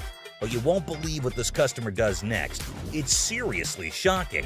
Because he told me. Excuse me. Seriously, what kind of lady does that? I get that she's mad, but why resort to getting physical when the manager is talking calmly too? Well, Les totally turned her down because it's just not worth that much. And this lady couldn't handle it, I suppose. You won't believe what she does next. Seriously shocking stuff. This customer walks in claiming she's here to get back the stuff she pawned off. But guess what? Buy. Not pawn. They were buy. Turns out she didn't pawn anything. She straight up sold it off. Man, this lady is clueless. She doesn't have her ticket and she expects someone to help her out? Seth tries to intervene, but it's pointless because this woman just can't grasp the fact that without the ticket, there's nothing anyone can do. If you bring me the ticket, I'll be more than happy to take care of it for you. I need my. Show me the ticket. I don't have my ticket. Now she's all paranoid, thinking people are trying to deceive her, and she's planning to take matters into her own hands. Uh-oh, that can't end well. At this point, it's best to just walk away, lady. Phone call. A little phone call? I'll be up here to handle y'all Who you having? This lady is refusing to leave until her brother shows up to give the pawn shop owners a beating. How messed up is that? Seriously, this woman needs to just shut up. Better be ready. For what? Because my brother's gonna ready come up here and and do what? See how Mo made me mess with the bro, man. Man. Bro, what is you doing, man? Y'all, man. If you steal something, you're a thief. I mean, look up in the dictionary. That's what it means. Bad parenting. The pawn shop door swings open, and a furious mother charges in like a bull in a china shop, demanding to know if her daughter sold her precious ring here. How you gonna sit here and tell me? You told me you brought it here, right? Yeah. It best be here. I don't have it. Now what we gonna do? There's nothing What the I can hell do. we gonna do? Because I need my Nothing I can do. Don't I just have lie to to have my her mother. ID or I want my ring. Eh, not a good impression anyway. To defuse the chaos, Ashley stepped up. Let's see if it helped or not. You took your grandma's ring. Yes. And you pawned it. When? The day before yesterday. Okay, so where's your ticket? I don't have it. So let me ask you a question as a mother. Did you press charges against your daughter for being a thief? I'm not pressing no charges against my daughter. Then you can't get it back. No. Get a grip on yourself, Mommy. The woman just won't listen to anyone. Man, where do such people come from? No wonder her daughter's acting the way she is. I came in here to try to resolve the situation, but yeah, you want to Take it out. Hey, get off him. You better figure out some way to get your mom's ring back. Watch when I get your ass home. Now see, now you got labeled as a thief. Coin thief. Ooh, there's a new player in the game. This fella's got a quarter that supposedly belonged to JFK when he got the axe. And guess who he's trying to sell it to? Les, of all people. This should be interesting. Hey, the second person to touch it, man. You see this, man? Who was the first? JFK, man. JFK. Hell yeah, I'm trying to get 30,000 for it, man. Really? Our friend here needs to know that he's trying to close a deal with the boss. Yup, the big cheese himself. You know what that means? He better have some answers ready. I don't think this guy even knows who the president is today. What year did they put Lincoln on the quarter? 67. Who's on a penny? Bill Clinton, whatever his damn name is. Well, he means you'll have to take your business elsewhere if you want to avoid glitter and dancing. But anyway, this punk got mad, and here's what happened next. Want to go out for the pass? Please. Man, Follow him out. much, man. Man. Oh, you forgot to ask you. See how much made me mess with the clothes, man. Bro, what is you doing, man? Yo, man. Pink coat. The woman swaggers into the pawn shop, yelling that the pink coat is hers. Guess who she encounters for the argument? That's right, it's Les. Well, oh no, she's done it now. What could happen to her after upsetting the big dog? Let's find out. What would you do if a man strolls into your shop with a massive bag? Obviously, you can't wait to find out what's in there. This is what this sneaky guy did. Man, this is my bag. okay. What's in it? Tell me what that means, because maybe I don't understand what you're talking about. Looks like the man had a top secret mission with this bag. He didn't let anyone unzip it. In my opinion, he's a freak. See for yourself how the whole scenario went down. You can't bring in a big bag into a business and not expect to have it searched. What the hell? Oh my God. My man, oh my God. What the hell? Wow, that was unexpected. I can't believe what just happened. I might need a moment to process this. It's not something any of us were prepared for. So I'm just gonna let things lie. If I see anything on the news, I'll report that he was here. I saw that. For all I know, there's a half-naked man in a gold G-string running around the streets of Detroit. Holy Pregnancy deal. A pregnant mom walks into a pawn shop, excited to purchase a wooden horse for her unborn baby. I was just here last week, and I seen this horse that y'all had, and I really want it. I didn't have the money last week. For sure. You saw it? Where is it? It's right over here. Sure. When are you due? Well, I'm due next month. Oh, it's your first? Yes, it is. Oh, but the down part was that she has no money. How unfortunate considering her husband left her. Hearing her story, Ashley gets all empathetic and decides to give away the object to the yet-to-be-born baby mama. This is what she has to say. Let me tell you what I can do for you. You give me the 5, and then my gift to you is the remaining 15. That'll be great. That'll be really great. Okay? It means so much to me. Well, everything went well for the lady, and even Ashley was proud of herself for doing a good deed. Until this happened. Help you and the baby. What the Hello? Excuse me! Excuse me! Wedding ring crook. Looks like someone's sleeping on the couch tonight. This wife found a pawn slip for her wedding ring in her husband's wallet. Time to hit up the pawn shop and get it back. So your husband stole your wedding ring? Yes, he took it because we're having financial problems. I get why he did it. I just want to pay for it and get my ring back. Did you make a police report? No, I didn't make a police report. The hell am I gonna make a police report for? The angry wife missed the no ticket, no service memo. Ashley can only work with what she's got, lady. Don't shoot the messenger. Let me explain to you how this works. First of all, I don't just look up somebody's name and give you their information. I didn't ask you to give me the information. I asked you to look it up. How hard is that? You look it up in the computer, you take it, I pay for it, we leave. It's not that hard. Okay, I know it's not funny, but Ashley's solution was hilarious. Here's how she managed the situation. Nobody saw it coming. It isn't Take that hard. your pretty little feet, walk your pretty little legs out of here. You are not. Just go back there, give me my How hard is that? You can't just go back there and type in a name. It's time to go. The only person you should be threatening is your husband. Invisible friend. A guy trying to pawn a fake bracelet walks into a store with his imaginary friend. However, Les was skeptical until the friend started haggling for a better price. My partner right here, Robert, we want to pawn this. You're who? My partner, Robert, right here. Here's a person talking to an invisible friend, but I didn't see him. Well, Robert the imaginary friend needs a reality check. Maybe this dude should stick to playing pretend more believably. After all, the pawnbroker here is no fool. Robert, tell him, Robert, tell him. This is worth $200. It was a stainless steel bracelet that we don't sell here for $10. There was no way he was gonna get anything. However, his get-rich-quick scheme wasn't so quick after all. The customer's face fell faster than a lead balloon. This is how we reacted to the situation. And he talking about he can't give me nothing for this. What the is that? No, come on, let's go to the outside. I gotta look at it a little bit more better. All right. I ain't leaving. I'm not leaving, man, until I get some money. I'm not leaving, man. That man, let me go. Stolen telly. This lady's ex-boyfriend pawns her TV for some quick cash. With determination, she enters the pawn shop and confidently declares, "I'm here to rescue my kidnapped TV." I need to get my stuff, my 2 TVs. I need your ID or the tickets. I don't have no ticket or no ID. My stuff was stolen and pawned from my boyfriend. We need him or the tickets. Or... What you need him for? He ain't even nowhere around. Ah, the policy police strike again. No ticket, no claims allowed. And in a spectacular display of logic defiance, here's how she responded to the situation. Listen, don't land on my window! Bitch! Well, I'm gonna have to get ratchet. You don't pound on my window! Yes, I can! No, you can't! Oh boy, it seems like someone stirred the hornet's nest. But fear not, Ashley swiftly shut down those threats like a master conductor.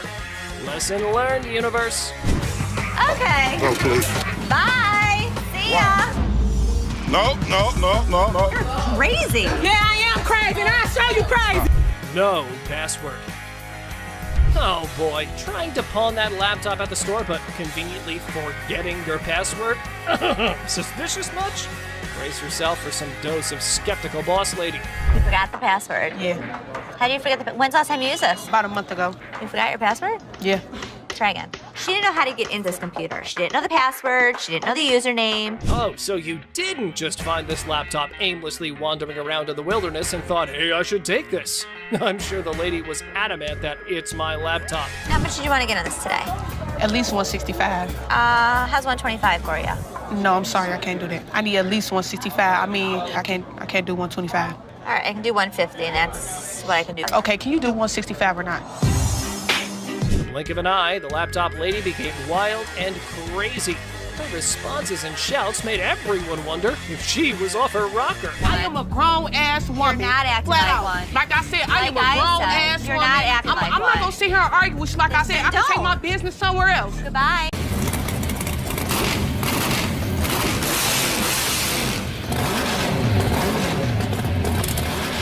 You have a deal.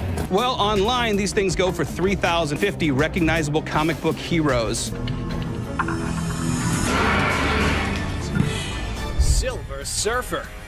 Oh, guess what? We've got a bona fide comic enthusiast here. Big surprise. Like, who isn't, right? For $500. Hey, genius. If you're after that dream price, maybe hit up a comic store. Selling your treasure trove at a pawn shop? Yeah, real brainiac move here, buddy. Custom-made electric chair. Folks, take a puff. We've witnessed all sorts of weirdness at the pawn shop, but this fella's cranked it up a notch. Check out his wild sell list. So tell us a little bit about him. We have Halloween retail stores. This is a custom-made electric chair. There's a whole show if you guys want to see it. Sure, watch show us. us. Hell yeah! I'm really into this kind of thing. This might be the new feature at my house on Halloween. Oh, just what we all need. A bedside toy that screams Halloween 24/7. No biggie, except it's art, not like living in a slasher fic or anything. So we're looking to get about $8,000. Brand new, they're just above 9. And that makes a lot of sense. Right. Buy a used one that's 6 years old. Well, the for cool thing $8,000. about this one is that they don't make them like this anymore. You're There's right, two they made- don't. The new ones are digital. Well, guys, Mr. Ambitious over here is dead set on this mystery item. Heaven knows what his grand plan is, but Les has a style for a bargain. Thank you very much for bringing Thank it you. in. We appreciate it. Thanks, my bad. Damn it. I'm a little disappointed that I gotta schlep it back home, but you know, with Michigan being, you know, like the #1 state for haunted houses and attractions and things like that. Elephant skull haggle. Oh, guess what? No fancy sofa, no blingy ring, and no one-of-a-kind car to pedal? No worries. How about you trade an elephant skull for some greens? Because that's normal, right? Skull of an elephant. Really? Very unusual. It's very unusual. My best friend had it, passed away, and I inherited this one. It's where the tusks were. I understand that. It came from Africa? Yeah, right. Well, I So- can promise you nobody has ever brought in an elephant skull, ever. That I can Little tell you. unique. Ever wondered where one finds a thing like that? Well, surprise, surprise, there's a thriving market for massive elephant skulls. Yeah, you heard it right. Skull heads. 1,000. That's as low as I'm gonna go. Let me talk to my elephant expert. Africans are buying now for $2,300 and the Asians are $1,900. The good part was, it's worth the money. There is a demand for elephant skulls, but I'll be damned if I'm giving it away. Okay, peeps. When Les locks onto something, prepare for a solar eclipse, because he's not releasing his grip. Anyway, there's a plot twist in this pawn shop drama. I got $700 bills waiting for me. $750. $700. And if you think it's worth $50 for you to schlep it home, It isn't. Schlep it. It isn't. Schlep it. I'll give it to you for 7. You got a deal. Thank you very much. Thank Come you. right over Thank here. you. We'll Thank take you. care All of it. right. All right. Yeah. Mark, thank you. Bone Rattler. Okay, people, the granddaddy of speed in the house. Ready to snatch up a drag racing car from the pawn shop? Who knew shuffleboard was just a warm-up? This guy is an expert. He knows all about drag racers. So does Jeff. Jeff is my jeweler, but he's much more knowledgeable with engines than I am. The guy that sold it to me said it cost him $85,000 to put it together. Probably clipping along at about 250 miles an hour. Fire this puppy up. I don't know how to start it. Gather around, youngsters. We got a drag racing sage here, boasting a mere 30 years under his belt. So the wisdom dump is here, as he schools the pawn shop owner. You know how to start him? Sure. I knew you did. How long you been racing dragsters? For about 30 years. Oh. You ready for this? I'm ready when you are.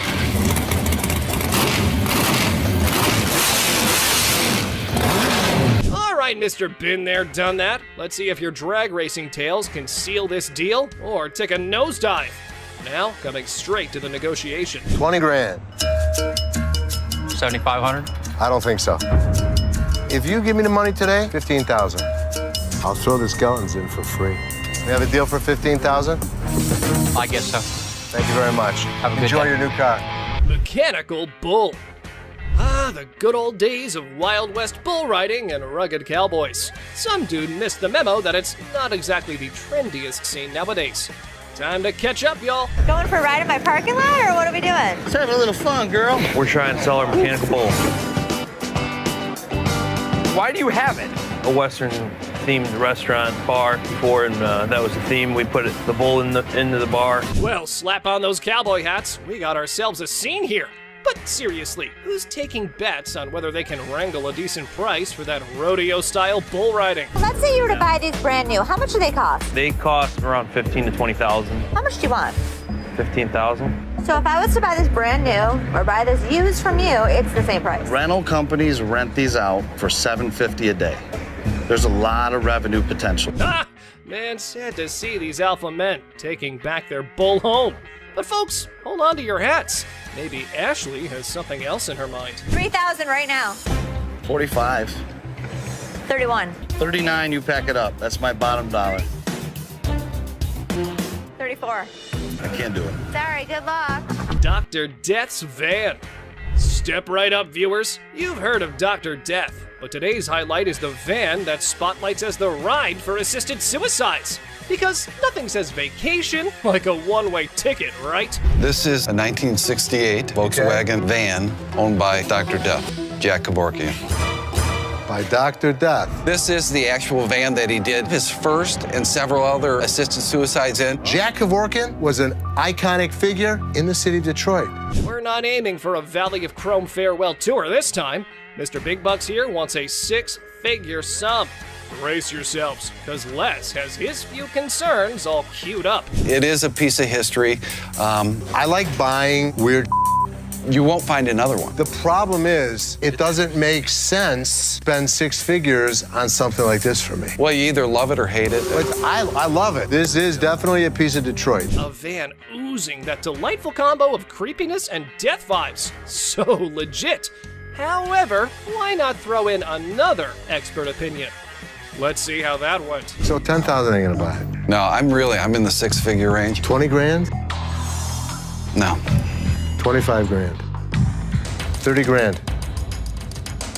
50 grand? 30. One time. 50. 30 cash right now. Bizarre bikini. Check out this granny of the century who strolls into the pawn shop with an elderly figure that has a lot to do with, I don't know. You have a look and maybe you decide. Which is the doll? I heard that. I'm undressing her. What can I say? A really nasty looking woman, but a very cool item. Yep, that's about accurate. You just saw a long-legged granny in a bikini. All the efforts are done in the name of art. However, our granny here invested in this model. How much did you want for this thing? I'd like to get $500 for it. This thing is art. It's a very cool item, but not for that price. I mean, she's really cute. I mean, she's really fun to look at, but it's not going to be even close to 500 bucks. Never mind, that was gonna be a deal breaker. Unless Les had some more quotes to add to the art piece, this stirs things up for the selling mix. Here this woman was playing my game, and I was losing. 200. 190. I'll take it. Will he stop? Okay, schlep it home. You know, I heard my dad saying it wasn't worth the extra $10. Bull. She wants 200. Latex vacuum bed. Look who's spicing up the pawn shop scene. This dynamic duo's got a latex vacuum fetish bed up for grabs. You know, just your average afternoon errand. Latex vacuum bed. A what? A latex vacuum bed. So you have sex with latex? Pretty much. It's like the autoerotic asphyxiation. Pretty much, yeah. Bobby J surprisingly knew exactly what this thing was. All right, I was wondering, who needs candlelit dinners when you can have vacuum-sealed intimacy?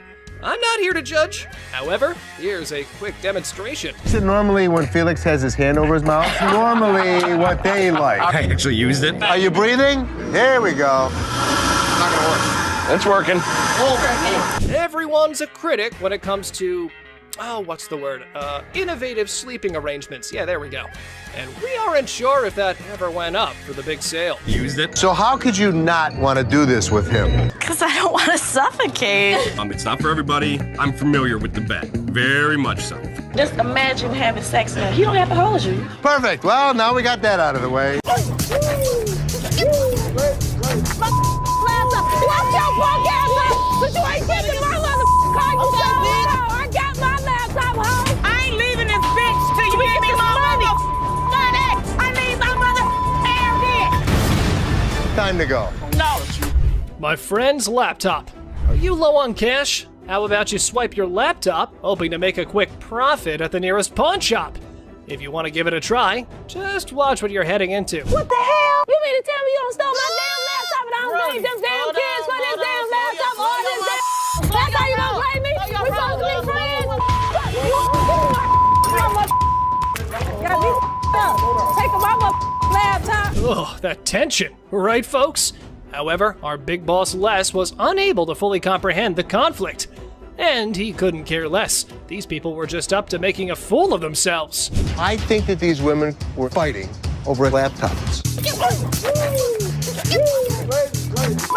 punk ass home, bitch! Watch your punk ass home! But you ain't getting my motherfucking car, you bitch! I got my laptop home! But we, being a sucker for drama, sorted it all out. Apparently, somebody's valued belongings were stolen by their BFF. What chance do they have of surviving this unthinkable betrayal? And I'm thinking these Okay. All right, that's enough. That's enough. all this time, my laptop was missing, but I got my laptop. That's all that matters. All right. Earring error. In the dazzling world of pawn shops, we find a woman aiming to part ways with her prized earrings. But only if things were that simple, then there wouldn't be a whole show made out of it. I'm here to pawn these earrings. Okay. Trying to get $350 for them. Why do you need the money? It's none of your business why I need the money. Pawn my jewelry. We all know that our big boss here has quite a keen eye for the merchandise he deals with. And warning, you better watch out if you try to sell him a knockoff. These are real. They are real earrings. They're just not real diamonds. They are. No, they're yes, not. they are real. How the you gonna tell me just by looking at my that they not real? They're not real. As things were getting hot, the woman kept getting non-negotiable. That definitely makes a reality TV treat. Keep it coming, girls. Ladies that act like ladies are treated like ladies. No, it don't work like I ain't leaving this bitch till you give me my money. I need my mother. Time to go. Stubborn guy. Our Mr. Clumsy here managed to turn his girlfriend's car all wrecked up. Now he's off to pawn his genius-level ideas to fix the car and his relationship. I need to pay my court fees. I got a DUI, crashed my car. Well, her car. I took her car with a couple friends. You just need to get as much as you can. It's not your damn business. I'm here for you. All full of himself, he went all gangsta mode on Seth, trying to get money for 2 of his rings. Did it work? Nope. However, things were about to get more annoying. What's the highest you'd go? $900. That's ridiculous. Tell him what it is. No, don't tell me what to do. Stop talking. Stand behind me. What's the problem? Tell her to stand behind me. This is men talking right now. Our boy's respect for his girlfriend shines through as the negotiations heat up. Hold on to your seat, because this encounter was a true lesson in having proper manners. Maybe we should just take the money. That. Stop talking. Dude, seriously, why are you such an ass? No, you need. No, I don't need to. You're my store. It is my property. business. It's not your property. Do I She's her tell own your person. property what to do? Hopefully one day she'll wisen up, move on, and realize that this guy's a complete tool. Mother-daughter feud. Well, ladies and gentlemen, hold on to your liquor bottles for a heartwarming episode of Mother-Daughter Treasure Hunters. They had gathered some priceless junk to fund their world tour. So what you got? I got some really expensive stuff. Show me. Some old liquor bottles. Some old albums. Stamp book. Didn't you think he worth something? No. You got a whole lot of nothing going on over there. But wait. Les examines their items and deadpans. Sorry, ladies, it's all junk, no worth. The things took a swift left from there, guys. Told you it wasn't worth nothing. You need to watch your trap because this worth everything to me. It don't matter. They don't want it. This is not junk, okay? So don't you comment on. I told you. So you better not don't. to come here. You better don't go there. Gas. You better don't. You better don't. It's like watching a comedy where emotions run high over little treasures. They both argue fiercely about sentimental items. Talk about teaching your kids some manners. I will kick your ass. I'm your mama. You better don't. How the heck you better don't. No, you get the off my. I thought it was kind of funny watching the mother and daughter argue with each other. Okay. All right, that's enough. That's enough. Body slam. Our guy claims his grandma's ring is a lost treasure. Well, that part's for Ashley to decide whether it's real or something that came out of a cereal box. How much are you looking for? Is this enough to pay rent? How much is your rent? $300. Okay. Do you have anything else? Because this unfortunately is not real. What you mean it's not real? It's not real gold. Basically, y'all sit up here and waste my time talking to you. You don't waste your time. Oh dear, Mr. Sad Story. You've really painted yourself into a corner now. It was almost as if he was starring in his own drama series. I'm like, just give me my ring. I need to speak with somebody else because you irritate me flat out. I'm trying to help you solve your issue. What you mean? What you mean? I'm trying to help you solve your issue. Lower your voice. This guy's acting really erratic and it's making me really nervous. Hold on tight, because here come the Powerpuff Boys to rescue our protagonist from his own soap opera. What a gimmick. A day he's gonna remember for a while. Don't put your hand in. No, she ain't by herself, man. She ain't by herself, my man. Bitch, I'll be back, bitch. You're talking that now, get the hell out of here. He was lucky I have other things on my mind, or I would have beat him to a pulp. PlayStation. In a stunning twist, our lovable, larger-than-life customer walks into the pawn shop dreaming of snagging a PS3. Let's hope the controller can keep up with his enthusiasm. How much are your PlayStation 3s? How much you want to spend? Got $70. Can't let it go for 70, my man, unfortunately. I've seen them for $70 to $80 at other pawn shops. Does it come with a warranty? It comes with an as-is warranty, unless you'd like to purchase an additional warranty, which I'd like to help you with. This is bull. Our six-pack gamer needs some physical exercise rather than video games. Mirror, mirror on the wall, who needs a jog more than them all? I need a PlayStation 3 for $70. I sell them for $100. That is ridiculous. Oh my God, it's 70. I want somebody else to talk to around here. Well, there's only gonna be one other person you're about to talk to, and if you keep your voice raised like that, we'll be more than happy to speak with you. And here's where you might consider scheduling that eye wash. Oh boy, up next could rival a comedy sketch, complete with unexpected twists and turns. Get out of here. I'll take a ride, big boy. Big boy. Ride, big boy. Here we go, big boy. Here we go. Have a good day. What's all that about? What you want to do? I come down this my level, beat your ass down here. What? Think you all that, bitch? Do it right. Ashley fires. So, guess what? There was a worker at the pawn shop who some folks thought might be stealing stuff. Ashley got wind of it and had a little investigation on her hands. You said you wanted to know if Tressa asked me to put anything else on the internet? Yeah? Well, she did. She did? Another watch. Are you kidding? Nope. I'll take care of it. Don't even put it on the internet. Okay. I have to check with Brian first to see if Tressa got permission to pull the watch from the display case. Right when Ashley was busy being a detective, the sneaky thief decided to drop in. What wonderful timing! Well, since you're here, time to do some explanation. I didn't ask him to put it online yet. I didn't ask him. So he wouldn't just offer it? Right. You said to come to one of you guys. Well, before I would have bought it, I would have came to you But guys. you already asked him to put it on the internet. No, I said, was it a possibility? I pulled it out. Okay, you went around the bush and kind of asked him. No, I'm still not 100% sure if I wanted to buy it. Alrighty then, you're going home because you were not hired to make CEO-level decisions. But wait, there has to be more about this situation. You're fired. Fine, that's fine. I said I wasn't even sure if I was going to. It's fine. I literally told everyone that you weren't as big of a bitch. I was wrong. Excuse me? Get the out of here. Get out of here. Let's fight. How much can you give me, man? 20 bucks? $20. What the hell you mean? I'm more or less helping you than anything. Man, I'm gonna need more than $20 for this, man. Of course, they're giving you exactly what it's worth, aren't they? So just take the money and run. But anyway, here is how our man decides to handle the situation. Hey, come on. I played this game before. I know this was a scam. You broke my trust, and because of that, Justin, you're fired. Replica. Oh boy. Get your wrists ready for this one. A man walks in with the Audemars Piguet watch, and Les was in all mood to get his hands on it. How about 6? 4,000. No, I don't think I can go that low. You want to meet in the middle? I'll go 4,500. No, I need to get the 5 out of it. Sorry. All right. Appreciate your time. 4,600. However, our pawn king did pull out these big bucks. But he was sure. Duh, he was. But hey, just wait, because Seth might have a different opinion. So let me check it out real quick. Oh. It's coming up counterfeit. Oh, bull. Oh, yeah? Look at it right here. It says, do not purchase. It's a known counterfeit. What? Did our pawn maestro get scammed? Well, wait. They called the seller back in for another purchase to trap him down. Let's see how that goes. You mother coming into my store selling a that's not real. Here's the way it works. Either give me my money back or go to jail. I bought them, and now, I've got taken on them too. I believe you. I mean, I'd give you your money back.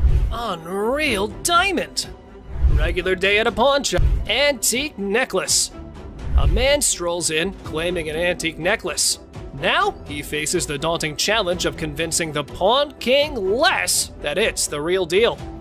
Good luck, buddy. It's been passed down from generation to generation to generation. Now it's mine, and I'm trying to put you in the game with this crystal antique rosary. So how much can I get? Well, you can't get anything. It's not diamonds, it's not gold, it's just crystals. Well, I ain't no expert, but definitely, that necklace was nowhere near being called antique. Mr. Too Much Full of Himself was clearly up to no good. How much would you pawn this for? I won't take that in pawn because we only take precious metal. It should be precious to you. Why should it be precious to me? Because it's antique. Didn't you hear that part? No, I can't take it. I'm sorry. Well, I think you need to work something out with me, man. This dude just thinks that saying antique will make his necklace any more valuable. What a joke. How about we let the jewel expert take care of this one? No deal. Deal. How much you gonna give me for it? I'm gonna start running away out the door. Hey, hold on, man. Hold on, brother. Hold on, man. Hold on. I can leave on my own. Hey, what are y'all looking at? What you looking at? Laptop room. Big Boss Les randomly stumbled upon a screwdriver by the laptop storage room. Turns out, someone's been making off with pricey merchandise. Oh boy, I don't like the sound of that. I go in the back and I see this screwdriver next to the laptop room. Explain that. I caught Justin just the other day breaking into the laptop room trying to get a laptop. You didn't fire his ass that I told him minute? next time I catch him doing it, I was gonna fire him. Let's call his ass out. Uh-oh, looks like someone's in trouble. Les decides to call a meeting with staff to unmask the mystery thief. And for a reminder of how tough things can be for everyone. Randy is running this back. Tell me what the is going on with this door. When we needed to get in that room, I didn't have the keys. I needed to get in there to get that laptop, so I just went in there and got over. But you have permission to go in there no matter how you get in there, you have permission. Am I correct? Do you? Well, ladies and gentlemen, Justin's in the hot seat now. The trigger's been pulled his way, and it's decision time. Will he take the bullet or do some fancy dodging? Here it is. Did you steal anything? No, I would never steal anything. It's just to do my job. When I'll ask Rodney for the key, and Rodney doesn't show up to get this laptop, that manager that I asked didn't come get the laptop, so I'll just... What the excuse is? You broke my trust, and because of that, Justin, you're fired. Tiffany watch. A man's got an antique Tiffany watch and a burning desire to sell it to the pawn queen, Ashley. But hold on to your goats. There's a twist coming. I've already done a little bit of research on this thing. This watch is 160 years old plus, at least. And you've had offers of $3,200 and you want more. I do. It's gorgeous. There's old mine-cut diamonds on it. This could be worth thousands of dollars. I need my dad's help. Our jewelry-selling farmer decides to bring a goat as his lucky charm while dealing with the boss lady. But the real question remains, is the Tiffany watch the real deal? This watch could be worth a fortune. Does it say Tiffany in it? No, we're inside. That's the problem. So, a couple things. Why would Tiffany not want to buy it? They don't actually do that at Tiffany's in New York, so they won't authenticate it. They don't authenticate items that aren't genuine, sir. Like this cheap knockoff. You better go put that back in your pocket. And get going now. The movement in the watch is not Tiffany. Tiffany did make their own movements. Another thing that makes us believe that it's not Tiffany is the way the diamonds are set. 160 years ago? Tiffany would have normally set them better. More professionally. Even back then. I can pop it back on. It's no big deal. It should pop on pretty easy. No cables. No, we can't go for that one. PS3. This dude looks like a goon from GTA. He came to the pawn shop to reclaim his PS3. I know, folks. The description of the man makes the whole scene more interesting. I'm just trying to get my shit. I got a brand new PlayStation 3 up in this bitch. You know what it is. Let me just get my shit. In line like everybody else. I'm just saying, I've been standing. Stop yelling. What the are you yelling I'm just saying, I want you to be able to hear me through this window. That's kind even. Give your slip, get your item, and get out, bro. But wait, there is a twist we all been waiting for from our protagonist. This ain't mine. This the wrong one right here. This I don't know who it is. It ain't mine. Got me check this. Look, mine's brand new out the box. What is this? Yours. The minute he brought it in, we bagged it and labeled it. Oh man, why do they always have to threaten the old man when things can be sorted through negotiation? But anyway, here's the inevitable. Hey, get your hands up off me, big fella. Straight the up, boy. Get your hands off of me right now. I swear to God, if y'all don't give me my PlayStation, I'll call 30 goons up here right now. Call him. I'll call 30, 40 goons up here right now. Call him. Meet my lawyer. A woman storms into the pawn shop, swearing their diamond earring and turning her ear green. And guess who's with her? A lawyer, no less. I look at his earring that he says is turning his ear green, and it's a fake diamond with a fake metal. This is not the correct earring for the receipt. I got my lawyer with me. This is wrong. Oh dear, Miss Drama, it's not that simple. Your slip doesn't quite match the description, so getting that refund might be trickier than you thought. Would you like to meet my attorney? I want my money. My attorney will escort you out. You better not put his hand on me. Then you better turn around with your 2 legs and walk out yourself. I'm not walking nowhere. Want to bet? Well, lady, it was time for you and your mannequin of a lawyer to walk out the store while keeping your respect where it belongs. You don't just tell me what to do. Get out. Yeah, you know, took my money, just sold me a bold earring, got my ear turning colors. I don't care if he had 10 lawyers in here because we didn't make his ear green. It's just a scam. Give me a diver. Oh, man! Man, why you break that, man? I did not drop it on accident, man. I didn't break it. I thought it was a Jew, man. Oh, that's good. Now you should have that.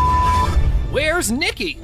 The lady has arrived at the pawn shop saying one of the workers valued her earrings, and now she's just demanding the estimated price. What a mind wreck, I gotta say. Who'd you talk to? Nicole? Over the phone. Yes, But ma'am. we don't see them over the phone. She's lying. Can I see your merchandise while I'm at work and while you're sitting in your living room? You need to come in, you need to evaluate your earrings, we need to test them. Where Nikki at? Nikki. Nicole. Ashley, ever the detective, was in suspicion mode, attempting to dissect the situation. However, the customer's reaction swiftly threw a wrench into her gears. Listen, it's real diamonds. All I know is I need my 400. I'm looking at the diamonds, and I know right off the bat the weight is just not gonna make it. I can do 185. So what you're saying is you're not gonna give me that $400, right? No, I'm not, and you're not gonna come in here demanding money from me. Yes, I am, because that's what I called for. Well, it appears our lady has raised some eyebrows about her sanity. The idea of consulting Nikki to identify this loudmouth was now on the table. Where this bitch at? Excuse me, this is Nikki, and Nikki, she claims she talked to you at 10 o'clock this morning. I don't even know her. I need my money right now. She was very confused, but I know one thing for certain. Nana needed to go. Phone call lady. This one time, an elderly woman disrupted the quiet at the pawn shop with her booming phone PC. 2 older folks enter the pawn shop with 1970s computers. They hope to sell them to fund a trip out west. Let's see if they were able to enjoy the blast from the past. Got some equipment here. So how much are you looking for? About $900. To be honest, if you bought these new, it's about like $400. We need more than that. Yeah, we need more money than that. What I can offer you is 0. 0. Things took a sudden turn, and honestly, it felt like we stumbled into some reality TV treat. Buckle up, because this pawn shop just got a lot more interesting. You mean 0? Most people don't get that aggravated when they bring in like ancient artifacts. Yeah, people collect these. Oh, they're antiques now. We'll take 800. 0. How many times do I need to tell you? We're not interested in it. Leave the store. I'm not taking it. Store. Well, fellas, y'all better just use it to scroll some pictures of the out west, because I probably think that trip's now canceled. You and you too. Diver. Oh, man! I thought it was a Jew, man! You can have that! Put it in the dumpster if you want! She slap. Our big boy seeks an appraisal for a ring, and guess who he stumbles upon? None other than Ashley, the queen of quotes in this pawn shop. I do what I want to do. Bye. Big ass off me. Have a good day. Pacifier pawn. Seth, our pawn shop hero, encounters quite the character of a customer eager to part with both a TV and a ring. But wait, what's in her mouth? I'm Seth. Oh, you cute. Yeah. So how can I help you? I'm just bringing, my TV and my ring. Trying to at least walk out with 800. Let me see your ring. That's right, lady. Our Seth here wasn't going to crack open with that pacifier or your flirting skills. How about we cut to the chase and look at the valuables? Her ring was pretty nice. It has diamonds. It's 10 karat gold. Her TV was relatively nice. You still answer my question. I said what you wanted. I know, I said I'm good. So, you need a loan or you want to sell it? Loan. Loan? About $300. Want to taste my ring? No. Or lick it? What did she just say? Well, even if the sun rises from the west, I ain't putting that in my mouth. How about we look for someone who might? Would you suck on that pacifier for $20? You can lick it. I know you want to. Yeah, you. Ready?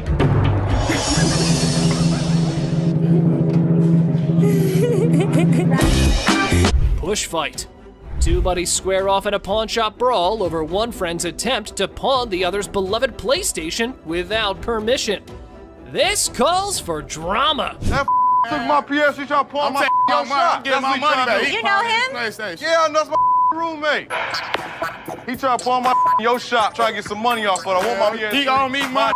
It's mine. My back. Hey, do me a favor. We're not gonna scream, okay? What's happening here? This ain't your hotel room, spoiled punks. You're just creating a ruckus. Y'all better watch that tone and listen to the Pawn Majesty. Angelo Steve, is that his? This between, yes or no? I mean, we just trying to handle it ourselves. That's fine. Steve, I'm gonna ask you one more time. Is it Angelo's or yours? It used to be his. Okay. He owe me money. What I supposed Steve? to do? We pay bills. Coming You on ain't this, I paying. got Tell you what I'm gonna do with it. I'll tell you what I'm gonna do. All right, guys, you probably want to take your business outside because there are some customers here who are not in a mood to listen to your story. Come take Can I see it? Come with me. You know, I'm a pawnbroker. I'm not a kindergarten teacher. You guys go talk about it amongst yourselves, and when you figure it out, then come back inside, okay? Until then, I don't want to hear you arguing. You grown men, not kids. Go on. All right. Free grab. The girlfriend decided to pawn her boyfriend's Xbox, and now he's on a crusade to rescue it. Lesson learned, right?